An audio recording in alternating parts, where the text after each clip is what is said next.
आइएगा, बोल रहा है टॉपिक का नाम है भारत की जलवायु। भारत की जलवायु जो है कि आपको किसका टॉपिक का जो है कि आपको नाम है भारत की जलवायु जो है कि आपको होने वाला है। देखिएगा, क्लाइमेट के बारे में बोल रहा है, क्लाइमेट ऑफ इंडिया, भारत का जलवायु, जलवायु का अध्ययन जो है कि आपको जलवायु विज्ञान है ना, कैमेटोलॉजी में जो है कि आपको किया जाता है। और भारत की जलवायु के बारे में यहाँ पर क्या बोलता है कि भारत में जलवायु का अध्ययन है ना भारतीय मौसम विज्ञान विभाग के द्वारा जो है कि आपको किया जाता है। मतलब इसका जो अध्ययन किया जाता है वो किसके द्वारा जलवायु का अध्ययन किया जाता है, कौन सा संस्थान है, तो संस्थान का नाम है भारतीय मौसम विज्ञान संस्थान। और इसी भारतीय मौसम विज्ञान संस्थान की स्थापना की बात करेंगे, ये भी क्वेश्चन पूछा हुआ है, स्थापना कब किया गया था भारतीय मौसम विज्ञान संस्थान की स्थापना 1875 ईस्वी में जो है कि 75 में। इसकी स्थापना जो है कि आपको किया गया था। और जब इसको स्थापना किया गया उस समय इसका हेडक्वार्टर कहाँ बनाया गया, उस समय इसका हेडक्वार्टर था शिमला। शिमला में, है ना, शिमला में जो है कि आपको हेडक्वार्टर था। यो क्वेश्चन पूछा हुआ है। लेकिन वर्तमान की स्थिति को जब देखिएगा तो वर्तमान में इसका हेडक्वार्टर कहाँ है, तो वर्तमान में इसका हेडक्वार्टर जो है कि आपको नई दिल्ली में जो है कि आपको दिखाई देगा। कहां पर दिखाई देगा, नई दिल्ली में जो है कि भारतीय मौसम विज्ञान सर्वेक्षण का मुख्यालय जो है कि आपको नई दिल्ली में होगा। और वर्तमान महानिर्देशक देख लीजिएगा करंट के हिसाब से, अभी अगर ये होगा तो ठीक है, और नहीं तो कोई दूसरा अगर बदल गया होगा तो फिर बदल गया होगा, ठीक है। इसको देख लेना है, करंट के हिसाब से जो है कि आपको देख लेना है। आइएगा, जलवायु के बारे में बोलता है कि किसी बड़े क्षेत्र में दीर्घकालीन जलवायु मंडल, सॉरी, किसी बड़े क्षेत्र में दीर्घकालीन वायु जो है कि मंडल दशाओं का है ना औसत जो है कि आपको योग को ही क्या कहते हैं, औसत योग को ही जो है कि आपको जलवायु कहते हैं। और भारत की जो जलवायु है, क्लाइमेट ऑफ इंडिया है, यह कैसी जलवायु है, तो भारत की जलवायु उष्ण कटिबंधीय जलवायु है। VVI क्वेश्चन जो है कि आपको होगा, भारत की जलवायु कैसी, ये सवाल डायरेक्ट पूछता है। भारत की जलवायु उष्ण कटिबंधीय मानसूनी जलवायु जो है कि आपको देखने को मिलेगा, ठीक। भारत की जलवायु किस किस या किसी भी क्षेत्र की जलवायु किस किस चीजों पर जो है कि आपको निर्भर करती है, तो किसी भी क्षेत्र की जलवायु को अगर देखिएगा, ये भी आपसे कथन निष्कर्ष में क्वेश्चन पूछा जा सकता है। किसी भी क्षेत्र में अगर जलवायु डिपेंड करती है तो सबसे पहला उसका वायु दाब मतलब एयर प्रेशर पर जो है कि डिपेंड करेगी। उसके बाद देखिएगा दूसरा आर्द्रता, उसके यहाँ पर आर्द्रता यानी नमी पर जो है कि आपको डिपेंड करेगी। तीसरा जो है कि बर्षण यानी जो है कि वर्षा पर डिपेंड, चौथा पवनों की दिशा पर, और पांचवा जो है कि आपको क्या होगा, पांचवा जो है कि आपको टेम्परेचर होगा। ये सब जो है कि चीजों पर क्या जो है कि डिपेंड करती है, जलवायु जो है कि आपको डिपेंड करती है। आगे देखिएगा क्या बोलता है, बोलता है कि किसी छोटे क्षेत्र जो है कि अल्पकालीन जो है कि आपको वायुमंडलीय दशा जो है कि आपको क्या होती है, तो अल्पकालीन वायुमंडलीय दशा जो है कि आपको बोल रहा है। इसमें जैसे आपको छोटा क्षेत्र में जैसे ले लिया है पटना को, दिल्ली को, श्रीनगर को और इम्फाल को जो है कि छोटा क्षेत्र में ले लिया है। और अल्पकालीन जो है कि वायुमंडलीय दशा है ना, कहीं पर 2 घंटा पहले, कहीं पर 3 घंटा, कहीं पर 5 घंटा के बारे में बोल रहा है ना, ये चीज के बारे में जो है कि आपको बोल रहा है। आगे देखिएगा अगला है कि भारत का अक्षांशीय अवस्थिति, लोकेशन के कारण जलवायु की स्थिति जो है कि इस पर भी डिपेंड करता है। भारत के लिए स्पेशल जो है कि आपको अवस्थिति की बात कर रहा है। सबसे पहला भारत में बोल रहा है कि भारत की जो जलवायु है वह सबसे ज्यादा जो डिपेंड करता है वो किस पर डिपेंड करता है, तो हिमालय पर डिपेंड करता है। अगर मान लेते हैं कि अगर हिमालय पर्वत खड़ा ना होता तो भारत पूरा का पूरा कैसा क्षेत्र बन जाता, तो पूरा का पूरा बर्फीला क्षेत्र जो है कि आपको बन जाता है ना। ये कौन बर्फ को रोकता है या कौन जो है कि ठंडी हवाओं को रोकता है, तो ठंडी हवाओं को हमारा हिमालय पर्वत जो खड़ा है वह जो है कि आपको रोक जो है कि आपको लेता है ना। दूसरा जो है कि आपको बोल रहा है, दूसरा क्या, दूसरा जो है कि प्रभावित करने वाले में अक्षांशीय अवस्थिति मतलब अक्षांश का जो विस्तार है भारत में, वो भी जो है कि जलवायु की दशाओं में जो है कि आपको क्या करता है, नियंत्रित जो है कि आपको करता है। तीसरा बोलता है कि उच्चावच जो है कि आपको होगा, जिसके कारण समुद्र तल से ऊंचाई जो है कि आपको होता है, जिसके कारण भी जो है कि हमारा जलवायु क्या होता है, हमारा जलवायु जो है कि आपको डिपेंड करता है। समुद्र के साथ दूरी होने पर भी जलवायु का क्या होता है, समुद्र के साथ दूरी होने पर भी जलवायु का डिपेंड करता है। और मानसून पवनों का प्रभाव जो चलता है इस पर भी हमारा जलवायु क्या करता है, इस पर भी जो है कि जलवायु जो है कि डिपेंड करता है। और एक जो है कि नाम सुने होंगे एल नीनो, एल नीनो की धारा, ये भी जो है कि भारतीय जलवायु को क्या करती है, भारतीय जलवायु को प्रभावित करने का कारण जो है कि एल नीनो की जलधारा जो है कि आपको होता है। और अगला बोलता है उष्ण कटिबंधीय और शीतोष्ण कटिबंधीय क्या आते हैं, भारत के अंदर चक्रवात जो है कि आपको आते हैं। ये भी जो है कि भारत की जलवायु को क्या करता है, भारत की जलवायु को प्रभावित करने का काम जो है कि आपको करता है। तो इतना सारा कारण है, इतना सारा कारक है जो किसको प्रभावित कर रहा है, भारतीय जलवायु को प्रभावित जो है कि आपको कर रहा है। क्लियर है बात, आगे देखिएगा। आगे क्या बोलता है कि भारत की जलवायु को दो भागों में बांटा गया है। देखिएगा 23.5 डिग्री, 23.5 डिग्री, 23.5 डिग्री देखिएगा कौन सा रेखा निकलता है, कर्क रेखा जो है कि आपको निकलता है ना। एक मिनट रुकिए, फोन आ रहा है, एक मिनट फोन आ रहा है।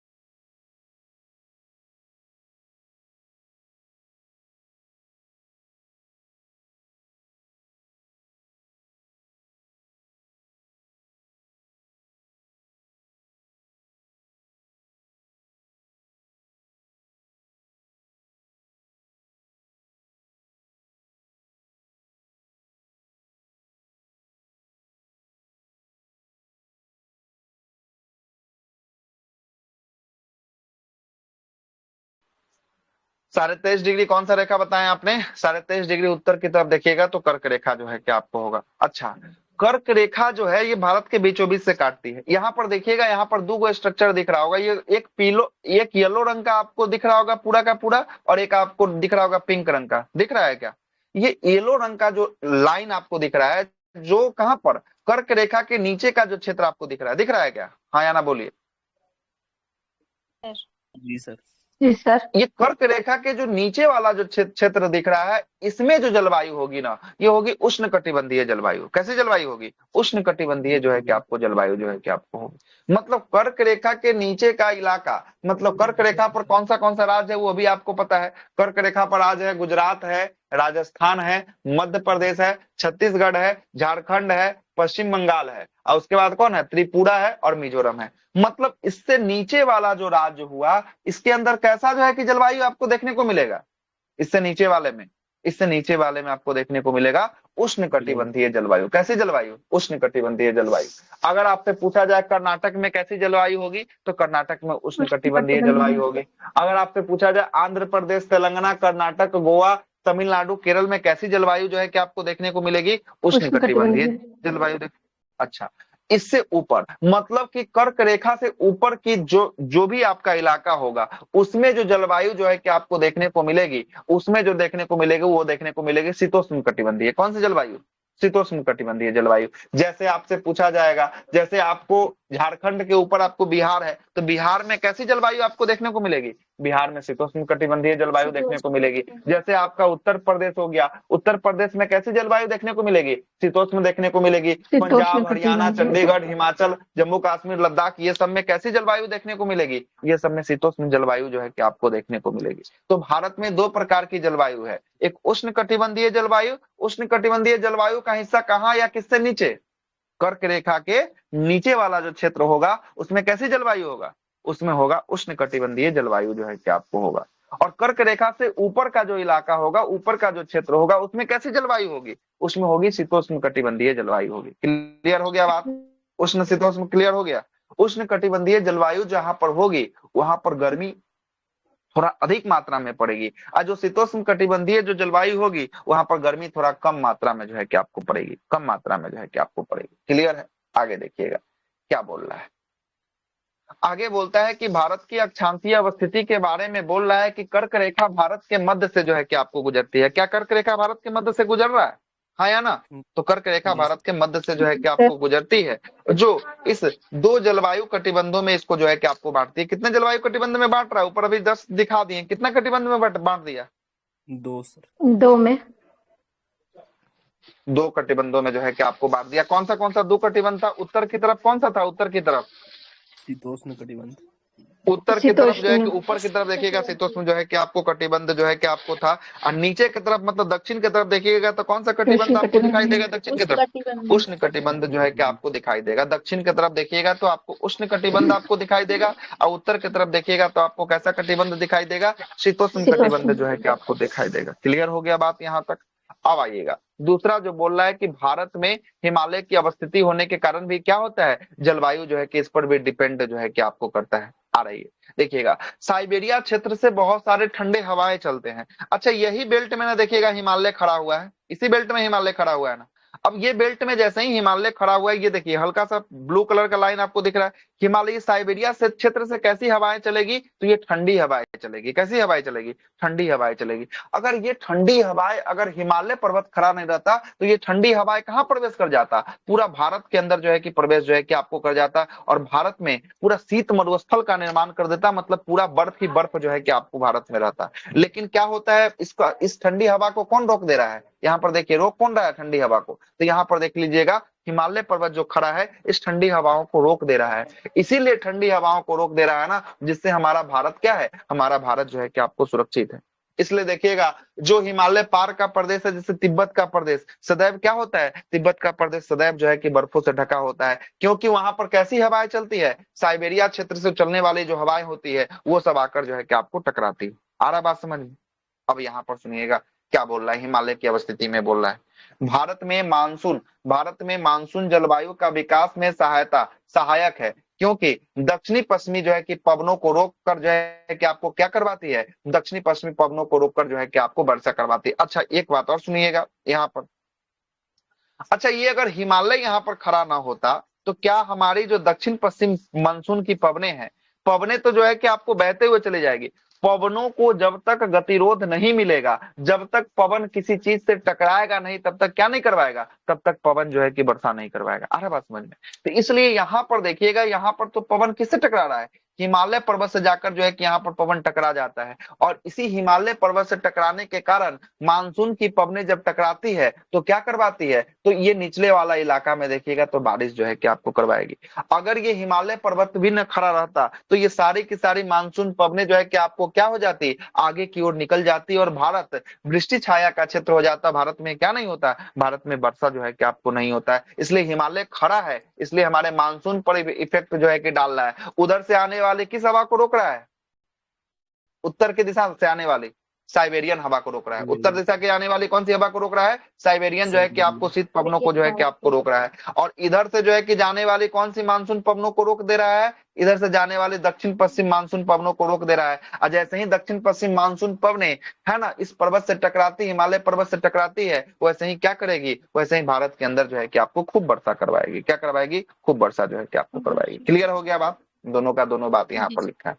शीतकाल के दौरान जो है कि आपको भारत में साइबेरियाई शीत जो है कि पवनों के लिए अवरोध का काम करती है। मतलब जो ठंडे के समय होता है ना, उसमें शीतकाल में जो साइबेरिया से ठंडी ठंडी हवाएं चलती है ना, उसको क्या कर देता है, उसको जो है कि हिमालय पर्वत रोक जो है कि आपको देता है, रोक जो है कि आपको देता है। आगे देखिएगा ऊंचावत मतलब कि रिफ्ट के बारे में बोल रहा है। ऊंचावत मतलब कि रिफ्ट के बारे में बोल रहा है। यहाँ पर भारत के अंदर जो है कि देखिएगा बहुत सारे पर्वत देखने को मिलेगा, बहुत सारा पठार देखने को मिलेगा, और बहुत सारे घाटियां जो है कि आपको देखने को मिलेगी।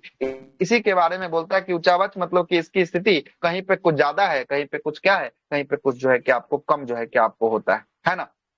जैसे अरब सागर की धारा से यहाँ से कोई पवन जो है कि आपको उठेगा, तो पवन उठेगा तो आपको पवन उठेगा, तो पवन उठने के बाद देखिएगा गर्म पवने जो होती है वो ऊपर की तरफ उठती है। गर्म पवने कहाँ की ओर उठती है, ऊपर की ओर उठती है। और ठंडी जब पवने होती है नीचे की तरफ जो है कि आपको चलती है, ठंडी पवने नीचे की तरफ चलती है। तो यहाँ से भी एक आप एक चीजों को समझ सकते हैं, किसी भी घर में देखिएगा तो एसी जो लगा होता है, एसी का वेंटिलेशन जो लगा होता है, उसका जो बड़का मशीन लगा होता है, वो जिससे आपका हवा आता है, वो ऊपर की तरफ लगा होता है कि नीचे की तरफ लगा होता है, एसी वाला ऊपर की तरफ। ऊपर की तरफ लगा होता है। अच्छा ऊपर की तरफ लगने का भी कारण है, क्यों कारण है, या घर का वेंटिलेशन देखे होंगे, वेंटिलेटर जिसको कहते हैं, वो कहाँ होता है, ऊपर की जी तरफ सर, होता है। ऊपर।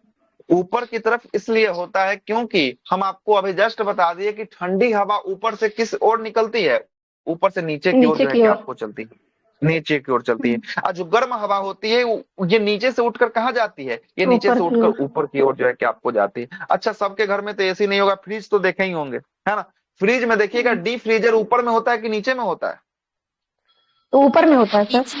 हाँ ऊपर में जो है कि आपको डी ऊपर फ्रीजर में। होता है। अच्छा तो डी फ्रीजर का ही काम होता है कि उस हवा को कंप्रेस करके ठंडा कर देना। तो ऊपर से जो है कि हवा आपको धीरे धीरे कहाँ तक फैल जाता है, नीचे नीचे। तक जो है कि आपको फैल जो है कि आपको जाता है। तो इसलिए जो देखिएगा ना, यहाँ से जो अरब सागर की जो धारा से पवने जो उठेगी, ये गर्म जो है कि पवने जाकर जो है कि आपको किसी पहाड़ से, इस पहाड़ का नाम है पश्चिमी घाट। ये पश्चिमी घाट से जब टकराएगी तो पश्चिमी घाट पर जब टकराएगी तो क्या करवाएगी, तो पश्चिमी घाट पर करवाएगी वर्षा। सबसे अधिक जो है कि आपको वर्षा जो है कि आपको करवाएगी। इसलिए बोलता है कि आने वाला मानसून यानी दक्षिण पश्चिम मानसून से सबसे पहला जो बारिश होता है वो कौन से घाट में होता है, सबसे पहला बारिश पश्चिमी घाट केरला में। पश्चिमी घाट में जो है कि आपको होता है। पश्चिमी घाट में जो है कि सबसे अधिक जो है कि आपको वर्षा जो है कि आपको होता है। उसके बाद जब ये टकरा गया पवन तो कुछ कुछ पवन जो है कि आपको और जो है कि इसके जो है कि आपको इधर बैक दिशा में जो है कि आपको चला गया। तो जहां पर टकराएगा वहां पर ज्यादा बारिश, और जहां से निकलकर जो है कि आगे बढ़ जाएगा वहां पर कम बारिश का क्षेत्र जो है कि आपको होगा। और थोड़ा सा और आगे बढ़ेगा, समतल आगे बढ़ते हुए चल जाएगा तो यहाँ पर कैसा छाया का क्षेत्र बन जाएगा, वृष्टि छाया का क्षेत्र बन जाएगा, मतलब कि रेन शैडो बन जाएगा। यहाँ पर बारिश जो है कि आपको नहीं जो है कि आपको होने वाली, नहीं जो है कि आपको होने वाली। आगे आते हैं वृष्टि छाया का क्षेत्र में देखिएगा, तिब्बत का जो प्लेट है ये भी जो है कि आपको कैसा है, तो ये भी वृष्टि छाया का क्षेत्र जो है कि आपको बन जाता है। क्योंकि यहाँ से जो मानसून की पवनें चलती है ये किससे जाकर टकरा जाती है, ये जाकर टकरा जाती है हिमालय पर्वत से जाकर टकरा जाती है। और हिमालय पर्वत से जैसे ही टकराएगा क्या करेगा, यहाँ पर तो बारिश जो है कि आपको करवा देगा, यहाँ तो बारिश करवा देगा, लेकिन तिब्बत का प्लेट पर जो है कि आपको बादल पहुंच पाएगा, तो बादल नहीं पहुंच पाएगा, इसलिए यहाँ पर बारिश नहीं होगा। और जहां बारिश नहीं होगा वहां का कौन सा छाया का क्षेत्र हो जाएगा, वृष्टि छाया का जो है कि आपको क्षेत्र जो है कि आपको हो जाएगा। क्लियर है बात। अब आगे आते हैं, यहाँ देखिएगा, यहाँ पर जो है कि आपको मानसून जो है, ये मानसून की उत्पत्ति कहाँ से जो है कि आपको होती है, तो मानसून का दो डायरेक्शन जो है कि आपको होता है। पहला जो डायरेक्शन होता है वो डायरेक्शन होता है अरब सागर का डायरेक्शन, और दूसरा डायरेक्शन होता है वो किसका डायरेक्शन है, बंगाल की खाड़ी का डायरेक्शन जो है कि आपको होता है ना। लेकिन आपसे पूछेगा कि सबसे पहले मानसून की वर्षा किस जो है कि आपको किस किस क्षेत्र से जो है कि आपको वर्षा होती है, तो अरब सागर की धारा से जो है कि आपको क्या होती है, अरब सागर की धारा से जो है कि आपको वर्षा होती है। और अरब सागर की धारा से जिस क्षेत्र में वर्षा होती है वह कौन सा क्षेत्र है, तो वह है आपका कौन सा घाट, पश्चिमी घाट जो है कि आपको होगा, पश्चिमी पश्चिमी घाट घाट। जो है कि आपको होगा, पश्चिमी घाट जो है कि आपको होगा। क्लियर है। आगे देखिएगा, यहाँ पर बोलता है कि थार का मरुस्थल। अच्छा, राजस्थान में एक पहाड़ी हम आपको पढ़ाए थे, एक पहाड़ी का नाम था अरावली पर्वत। कौन सा पर्वत अरावली। है, अरावली अरावली। पर्वत, अरावली पर्वत था। यहां से देखिएगा बंगाल की खाड़ी से जो धारा जा रहा है वो अरावली पर्वत से टकराएगा, तो अरावली के दक्षिण दिशा में बारिश करवाएगा कि नहीं करवाएगा, जी सर। जैसे जी ही सर। टकराएगा तो इसके दक्षिण दिशा में क्या करवाएगा, यही देखिएगा, ये बंगाल की खाड़ी से कोई धारा अगर जा रहा है, अरावली पर्वत यहाँ पर ब्लैक कलर का है, इससे अगर टकराएगा तो इधर तो बारिश हो जाएगा, है ना, इधर तो बारिश हो जाएगा दक्षिण की दिशा में, दक्षिण पूर्व के दिशा में। लेकिन इसके अरावली के जो पश्चिम के दिशा में एक मरुस्थल है जिसको कहते हैं थार का मरुस्थल। कौन सा मरुस्थल, थार का मरुस्थल। थार। अच्छा, यहाँ पर तो बारिश जो है कि आपको तो करवा दिया है यहाँ पर टकराकर, लेकिन यहाँ की जो पवनें चली ना, यहाँ पर तो इसको कोई गतिरोध तो मिला नहीं, कोई अवरोध तो मिला नहीं, तो यह पवन जो है कि आपको आगे की ओर निकल जाती है, और आगे की ओर निकल जाती है तो थार के मरुस्थल में एक भी बारिश नहीं हो पाता है। इसीलिए थार का जो क्षेत्र बन जाता है वह वृष्टि छाया का क्षेत्र बन जाता है। मतलब थार के मरुस्थल में क्या नहीं होता है, थार के मरुस्थल में जो है कि आपको बारिश नहीं होता है। क्लियर है, बारिश जो है कि आपको नहीं होता है। लेकिन जो राजस्थान में जो बारिश होती है, पूछेगा किसकी शाखा की बारिश होती है, तो बंगाल की शाखा की जो है कि खाड़ी से जो है कि आपको बारिश जो है कि आपको होती है ना। और जो थार के मरुस्थल, जो राजस्थान के बाद थार के मरुस्थल से जो चला जाता है, निकल जाता है, वो कहाँ का डायरेक्शन वाला जो है कि जलवायु रहता है, तो अरब सागर की जलवायु का धारा रहता है, जो निकलकर सामने सामने बहते हुए वृष्टि छाया का क्षेत्र जो है कि आपको बनाकर चला जाता है। क्लियर है बात, दो बात हम बता दी है आपको यहाँ पर। आगे चलिए, भारत को जलवायु करने वाले प्रभावित कारणों में आगे है आपका क्या है, आगे है समुद्र तल के ऊंचाई के हिसाब से जो है कि आपको बोलता है ना। देखिएगा यहाँ पर बोल रहा है कि प्रत्येक 165 मीटर ऊपर जाने पर कितना डिग्री टेम्परेचर का जो है कि आपको घटता है, मतलब 165 जो है कि आपको मीटर ऊपर जाइएगा तो आपका टेम्परेचर में गिरावट कितना होगा, 1 डिग्री सेंटीग्रेड का क्या होगा, गिरावट जो है कि आपको होगा। जैसे जैसे 165 मीटर आप ऊपर बढ़िएगा आसमान की तरफ, कितना डिग्री का टेम्परेचर गिरावट हो जाएगा, 101 डिग्री टेम्परेचर का जो है कि आपको गिरावट जो है कि आपको देखने को मिल जाएगा। ठीक, 1 डिग्री टेम्परेचर का गिरावट देखने को मिल जाएगा। इसी के आधार पर बोलता है कि आगरा और दार्जिलिंग दोनों का अक्षांश स्थिति जो है कि आपको समान है, मतलब कि जितना डिग्री पर जो है कि आपको आगरा होगा ना, उतना ही डिग्री पर कौन होगा, उतना ही डिग्री पर आपका होगा दार्जिलिंग होगा। अरे बात समझ में क्या बोलना चाह रहा है, बोल रहा है कि आगरा और दार्जिलिंग दोनों का समान अक्षांश स्थिति अवस्थित है, मतलब आगरा जितना डिग्री पर अक्षांश में होगा उतना ही डिग्री पर कौन होगा, दार्जिलिंग जो है कि आपको होगा। लेकिन परंतु शीतकाल में आगरा का टेम्परेचर अगर 16 डिग्री टेम्परेचर होता है तो दार्जिलिंग का टेम्परेचर कितना होता है? दार्जिलिंग का टेम्परेचर जो है कि आपको होता है 4 डिग्री जो है कि आपको होता है। अच्छा, ये किसके हिसाब से ये 4 डिग्री हो गया? तो ये हो गया समुद्र तल के ऊंचाई के हिसाब से। किसके हिसाब से हो गया? समुद्र तल के ऊंचाई के हिसाब से जो है कि आपको हो गया, है ना। अगर ऊंचाई, आगरा की ऊंचाई कम है, दार्जिलिंग की ऊंचाई क्या है? दार्जिलिंग की ऊंचाई ज्यादा है, इसलिए आगरा में शीतकाल में मतलब ठंडा के समय कितना डिग्री टेम्परेचर दिख रहा है? ठंडा के समय 16 डिग्री टेम्परेचर दिख रहा है। वही दार्जिलिंग में ठंडा के समय कितना डिग्री टेम्परेचर दिख रहा है? 4 डिग्री टेम्परेचर जो है कि आपको दिख रहा है। किसके कारण ऐसा हो रहा है? तो ये हो रहा है कि समुद्र तल से ऊंचाई के कारण हो रहा है। किसके कारण हो रहा है? समुद्र तल से ऊंचाई के कारण हो रहा है। आ रहा बात, आगे चलिएगा। अब आ गया समुद्र से ऊंचाई तो हो गया, अब आ गया समुद्र से दूरी के बारे में बोल रहा है, डिस्टेंस ऑफ सी के बारे में बोल रहा है। क्या बोलता है? बोल रहा है कि तटीय भागों में सागर समीर के प्रभाव से, है ना, सम जलवायु और आंतरिक जो है कि आपको भागों में महाद्वीपीय जलवायु का विकास जो है कि आपको हुआ है, जहां मौसम की चरम जो है कि आपको क्या मिलती है? चरम जो है कि आपको दशाएं जो है कि आपको मिलती है ना। यह जो है कि आपको सागर समीर के बारे में बोल रहा है। ये जो सागर समीर मतलब कि सागर से जो किसकी ओर जो है कि आपको जो पवने चलती है, सागर से जो धरती की ओर पवने चलती है, जिससे चरम जो है कि आपको दिशाओं में जो है कि आपको चलती है जलवायु, इससे भी क्या होता है? इससे भी जलवायु जो है कि आपको प्रभावित जो है कि आपको होता है। आगे क्या बोलता है कि उष्ण और शीतोष्ण जो है कि आपको कटिबंधीय जलवायु, इसके बारे में देखिएगा। शीतोष्ण कटिबंधीय चक्रवातों की उत्पत्ति कहां से होती है? तो शीतोष्ण कटिबंधीय चक्रवातों की उत्पत्ति जो है कि आपको भूमध्य सागर से जो है कि आपको होती है, ठीक है। तथा पश्चिमी जो है कि आपको जेट स्ट्रीम पवनों के साथ ये भारत में प्रवेश करता है, और इसका आगमन से अचानक जो है कि आपको क्या होता है? इसके आगमन से अचानक जो है कि भारत के अंदर क्या गिर जाता है? भारत के अंदर टेम्परेचर जो है कि आपको गिर जाता है ना। देखिए क्या होता है, क्या होता है, जरा सुनिएगा। यही जो है कि आपको एक सागर है, जिस सागर का नाम है भूमध्य सागर। कौन सा सागर है? भूमध्य सागर जो है कि आपको होगा, ठीक।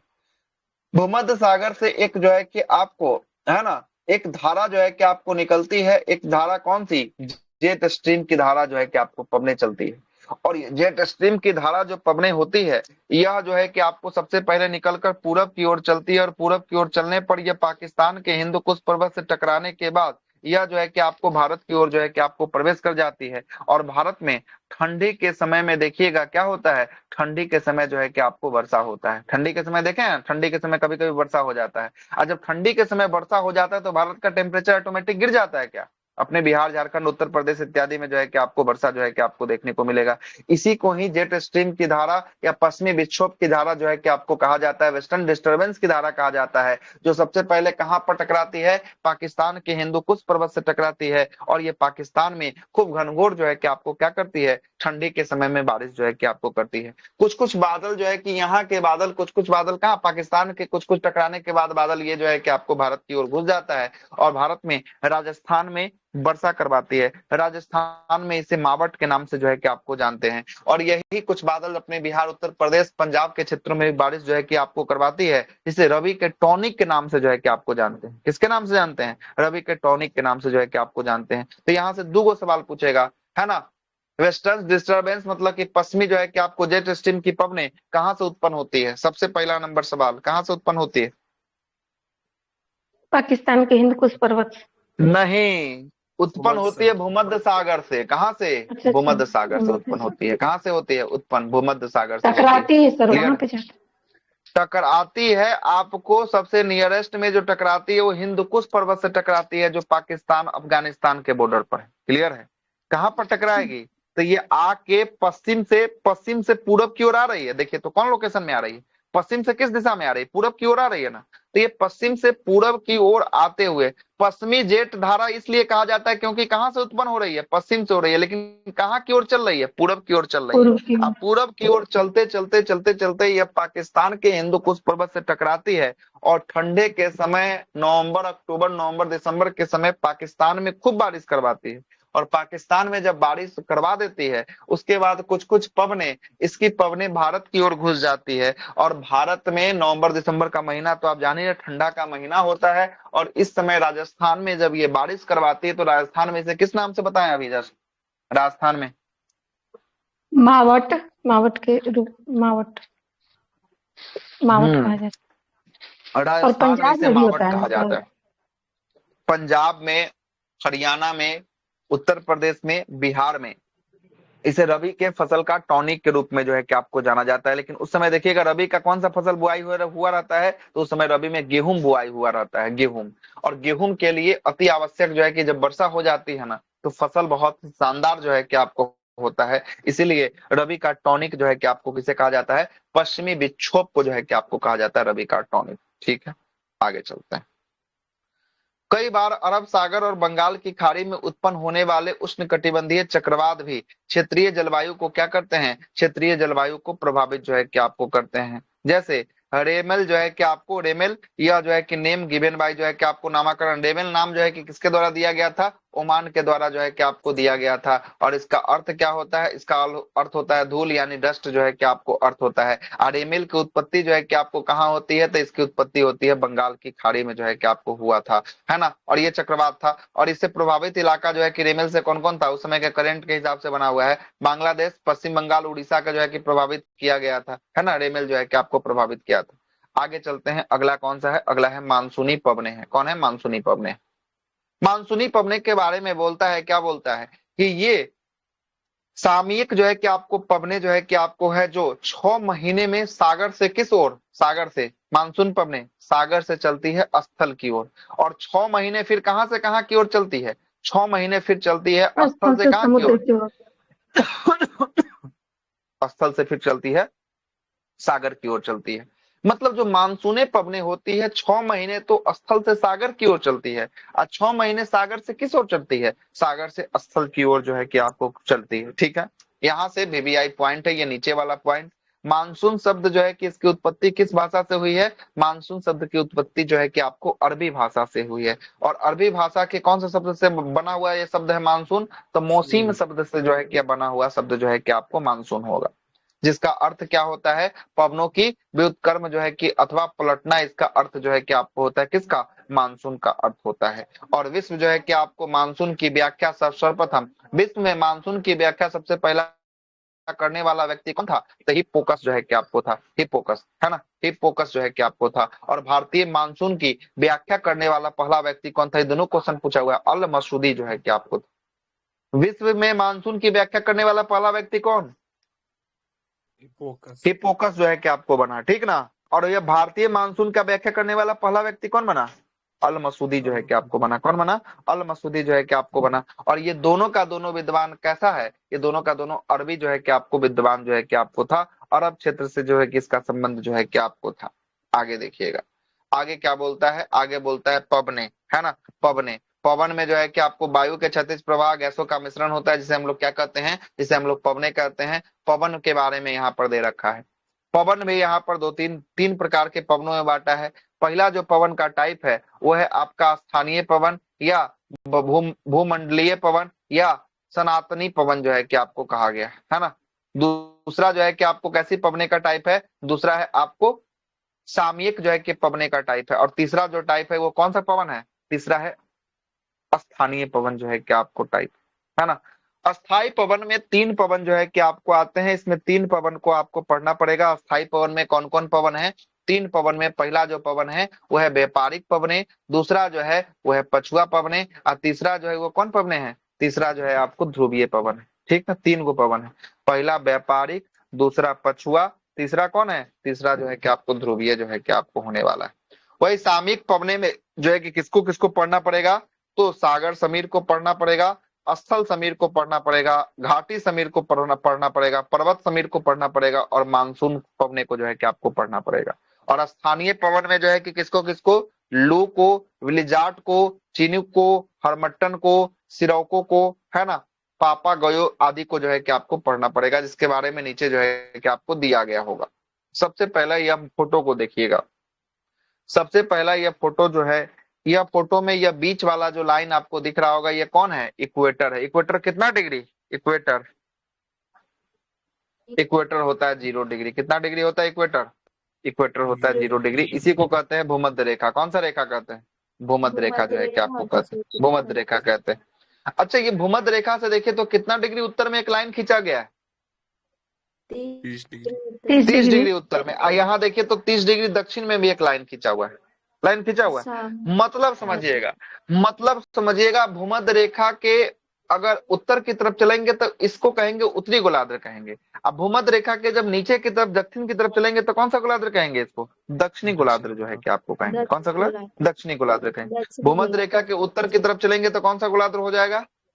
उत्तरी गोलार्ध। उत्तरी गोलार्ध। उत्तरी गोलार्ध। अब भूमध्य रेखा के जब दक्षिण की तरफ चलेंगे तो कौन सा गोलार्ध हो जाएगा? दक्षिणी गोलार्ध।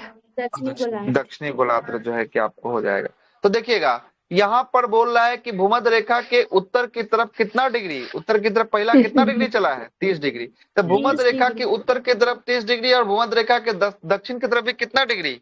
दक्षिण की तरफ भी चला है 30 डिग्री। और ये 30 डिग्री वाला जो धारा होगी, यह जो धारा कहलाएगी ये व्यापारिक पवने कहलाएगी। अब व्यापारिक पवने का डायरेक्शन देखिए तो किसके ओर जो है कि जा रहा है? इक्वेटर की ओर जा रहा है क्या? भूमध्य रेखा की ओर जा रहा है क्या? देखिए तो जरा इसका डायरेक्शन देखिए किसकी ओर जा रहा है? भूमध्य रेखा की ओर जा रहा है। भूमध्य रेखा की ओर जा रहा है। तो यहाँ से एक सवाल पूछा गया है बहुत सारे एग्जाम में। यह सवाल पूछा गया कि व्यापारिक पवने जो होती है वो कितना से कितना डिग्री तक चलती है। तो आप देख लीजिए कितना से कितना डिग्री तक व्यापारिक पवने चल रहा है? 30 डिग्री उत्तर से 30 डिग्री दक्षिण। हाँ, 30 डिग्री उत्तर से लेकर 30 डिग्री दक्षिण के बीच जो पवने चलती हैं उस पवने को व्यापारिक पवने कहते हैं। और ये क्वेश्चन दरोगा में भी क्वेश्चन पीटी का क्वेश्चन जो है कि आपको बना हुआ है ना। चलिए ठीक, अब यहाँ से चलिएगा। अब यहाँ से देखिएगा 30 डिग्री उत्तर से लेकर 60 डिग्री का लाइन है। यहाँ पर 60 डिग्री दिख रहा है उत्तर की तरफ। 30 डिग्री उत्तर से लेकर 60 डिग्री उत्तर की तरफ जो पवने चल रही है इसका डायरेक्शन जो है कि आपको ध्रुव की ओर दिख रहा होगा। आपको ऊपर की तरफ जा रहा है क्या डायरेक्शन? ऊपर की तरफ। यह जो पवने हैं 30 डिग्री उत्तर से 60 डिग्री उत्तर तक, यह कौन सी पवने हैं? तो यह पछुआ पवने हैं। कैसी पवने हैं? पछुआ जो है कि आपको पवने। यहाँ पर भी 30 डिग्री दक्षिण से 30 डिग्री जो है कि आपको 60 डिग्री दक्षिण तक जो पवने चलेगी वो कौन सी पवने चलेगी? वह पवने चलेगी आपको पछुआ पवने जो है कि आपको चलेगी। पछुआ पवने जो है कि आपको चलेगी। क्लियर है? और उसके बाद जो देखिएगा उसके बाद जो 90 डिग्री जो आपको साउथ पोल हो गया और 90 डिग्री जो आपको नॉर्थ पोल हो गया, यहाँ से जो नीचे की तरफ जो हवाएं चलेगी उसको कहते हैं ध्रुवीय जो है कि आपको पवने कहते हैं। कितना से कितना तक हो गया? 90 से 60 से लेकर 90 के बीच जो आपको पवने जो चलती है वो कैसी पवने चलती हैं? वो चलती हैं आपको ध्रुवीय पवन जो है कि आपको चलती है। ध्रुवीय पवन चलती है। सबसे पहले यहाँ पर 3 गो टाइप देख लिए। इक्वेटर से 30 डिग्री उत्तर और 30 डिग्री दक्षिण कौन सी पवने देखें? व्यापारिक पवने। व्यापारिक पवने जो है कि आपको पवने देखें। 30 से लेकर 60 के बीच में उत्तर दक्षिण में जो पवने चलती हैं वो कौन सी पवने था? पछुआ पवन था। अब 60 से लेकर 90 तक उत्तर और 60 से लेकर 90 तक दक्षिण में जो पवने चली वो कौन सी पवने? तो ध्रुवीय पवने जो है कि आपको पवने जो है कि आपको चली। कैसी पवने चली? ध्रुवीय पवने जो है कि आपको चली। अच्छा, ये ध्रुवीय जो पवन है ये ठंडा पवन होगा कि गर्म पवन होगा? कैसा पवन होगा? ठंडा होगा सर। ठंडा होगा, बिल्कुल, है ना। ध्रुव की तरफ चलेंगे ना तो टेम्परेचर कम, काहे कि सबसे अधिक टेम्परेचर इक्वेटर पर बहेगा।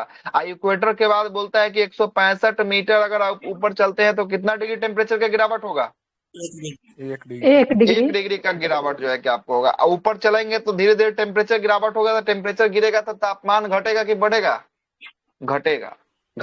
और जैसे ही टेम्परेचर घटेगा, तापमान घटेगा, वैसे ही पवने जो होगा ठंडा के समय जो हवा चलता है तो कहते ना खूब ठंडा वाला हवा चल रहा है। गर्मी के समय चलता है तो खूब गर्म वाला हवा चल रहा है। तो ठंडा के समय ध्रुवीय प्रदेश से कैसी हवाएं चलेगी?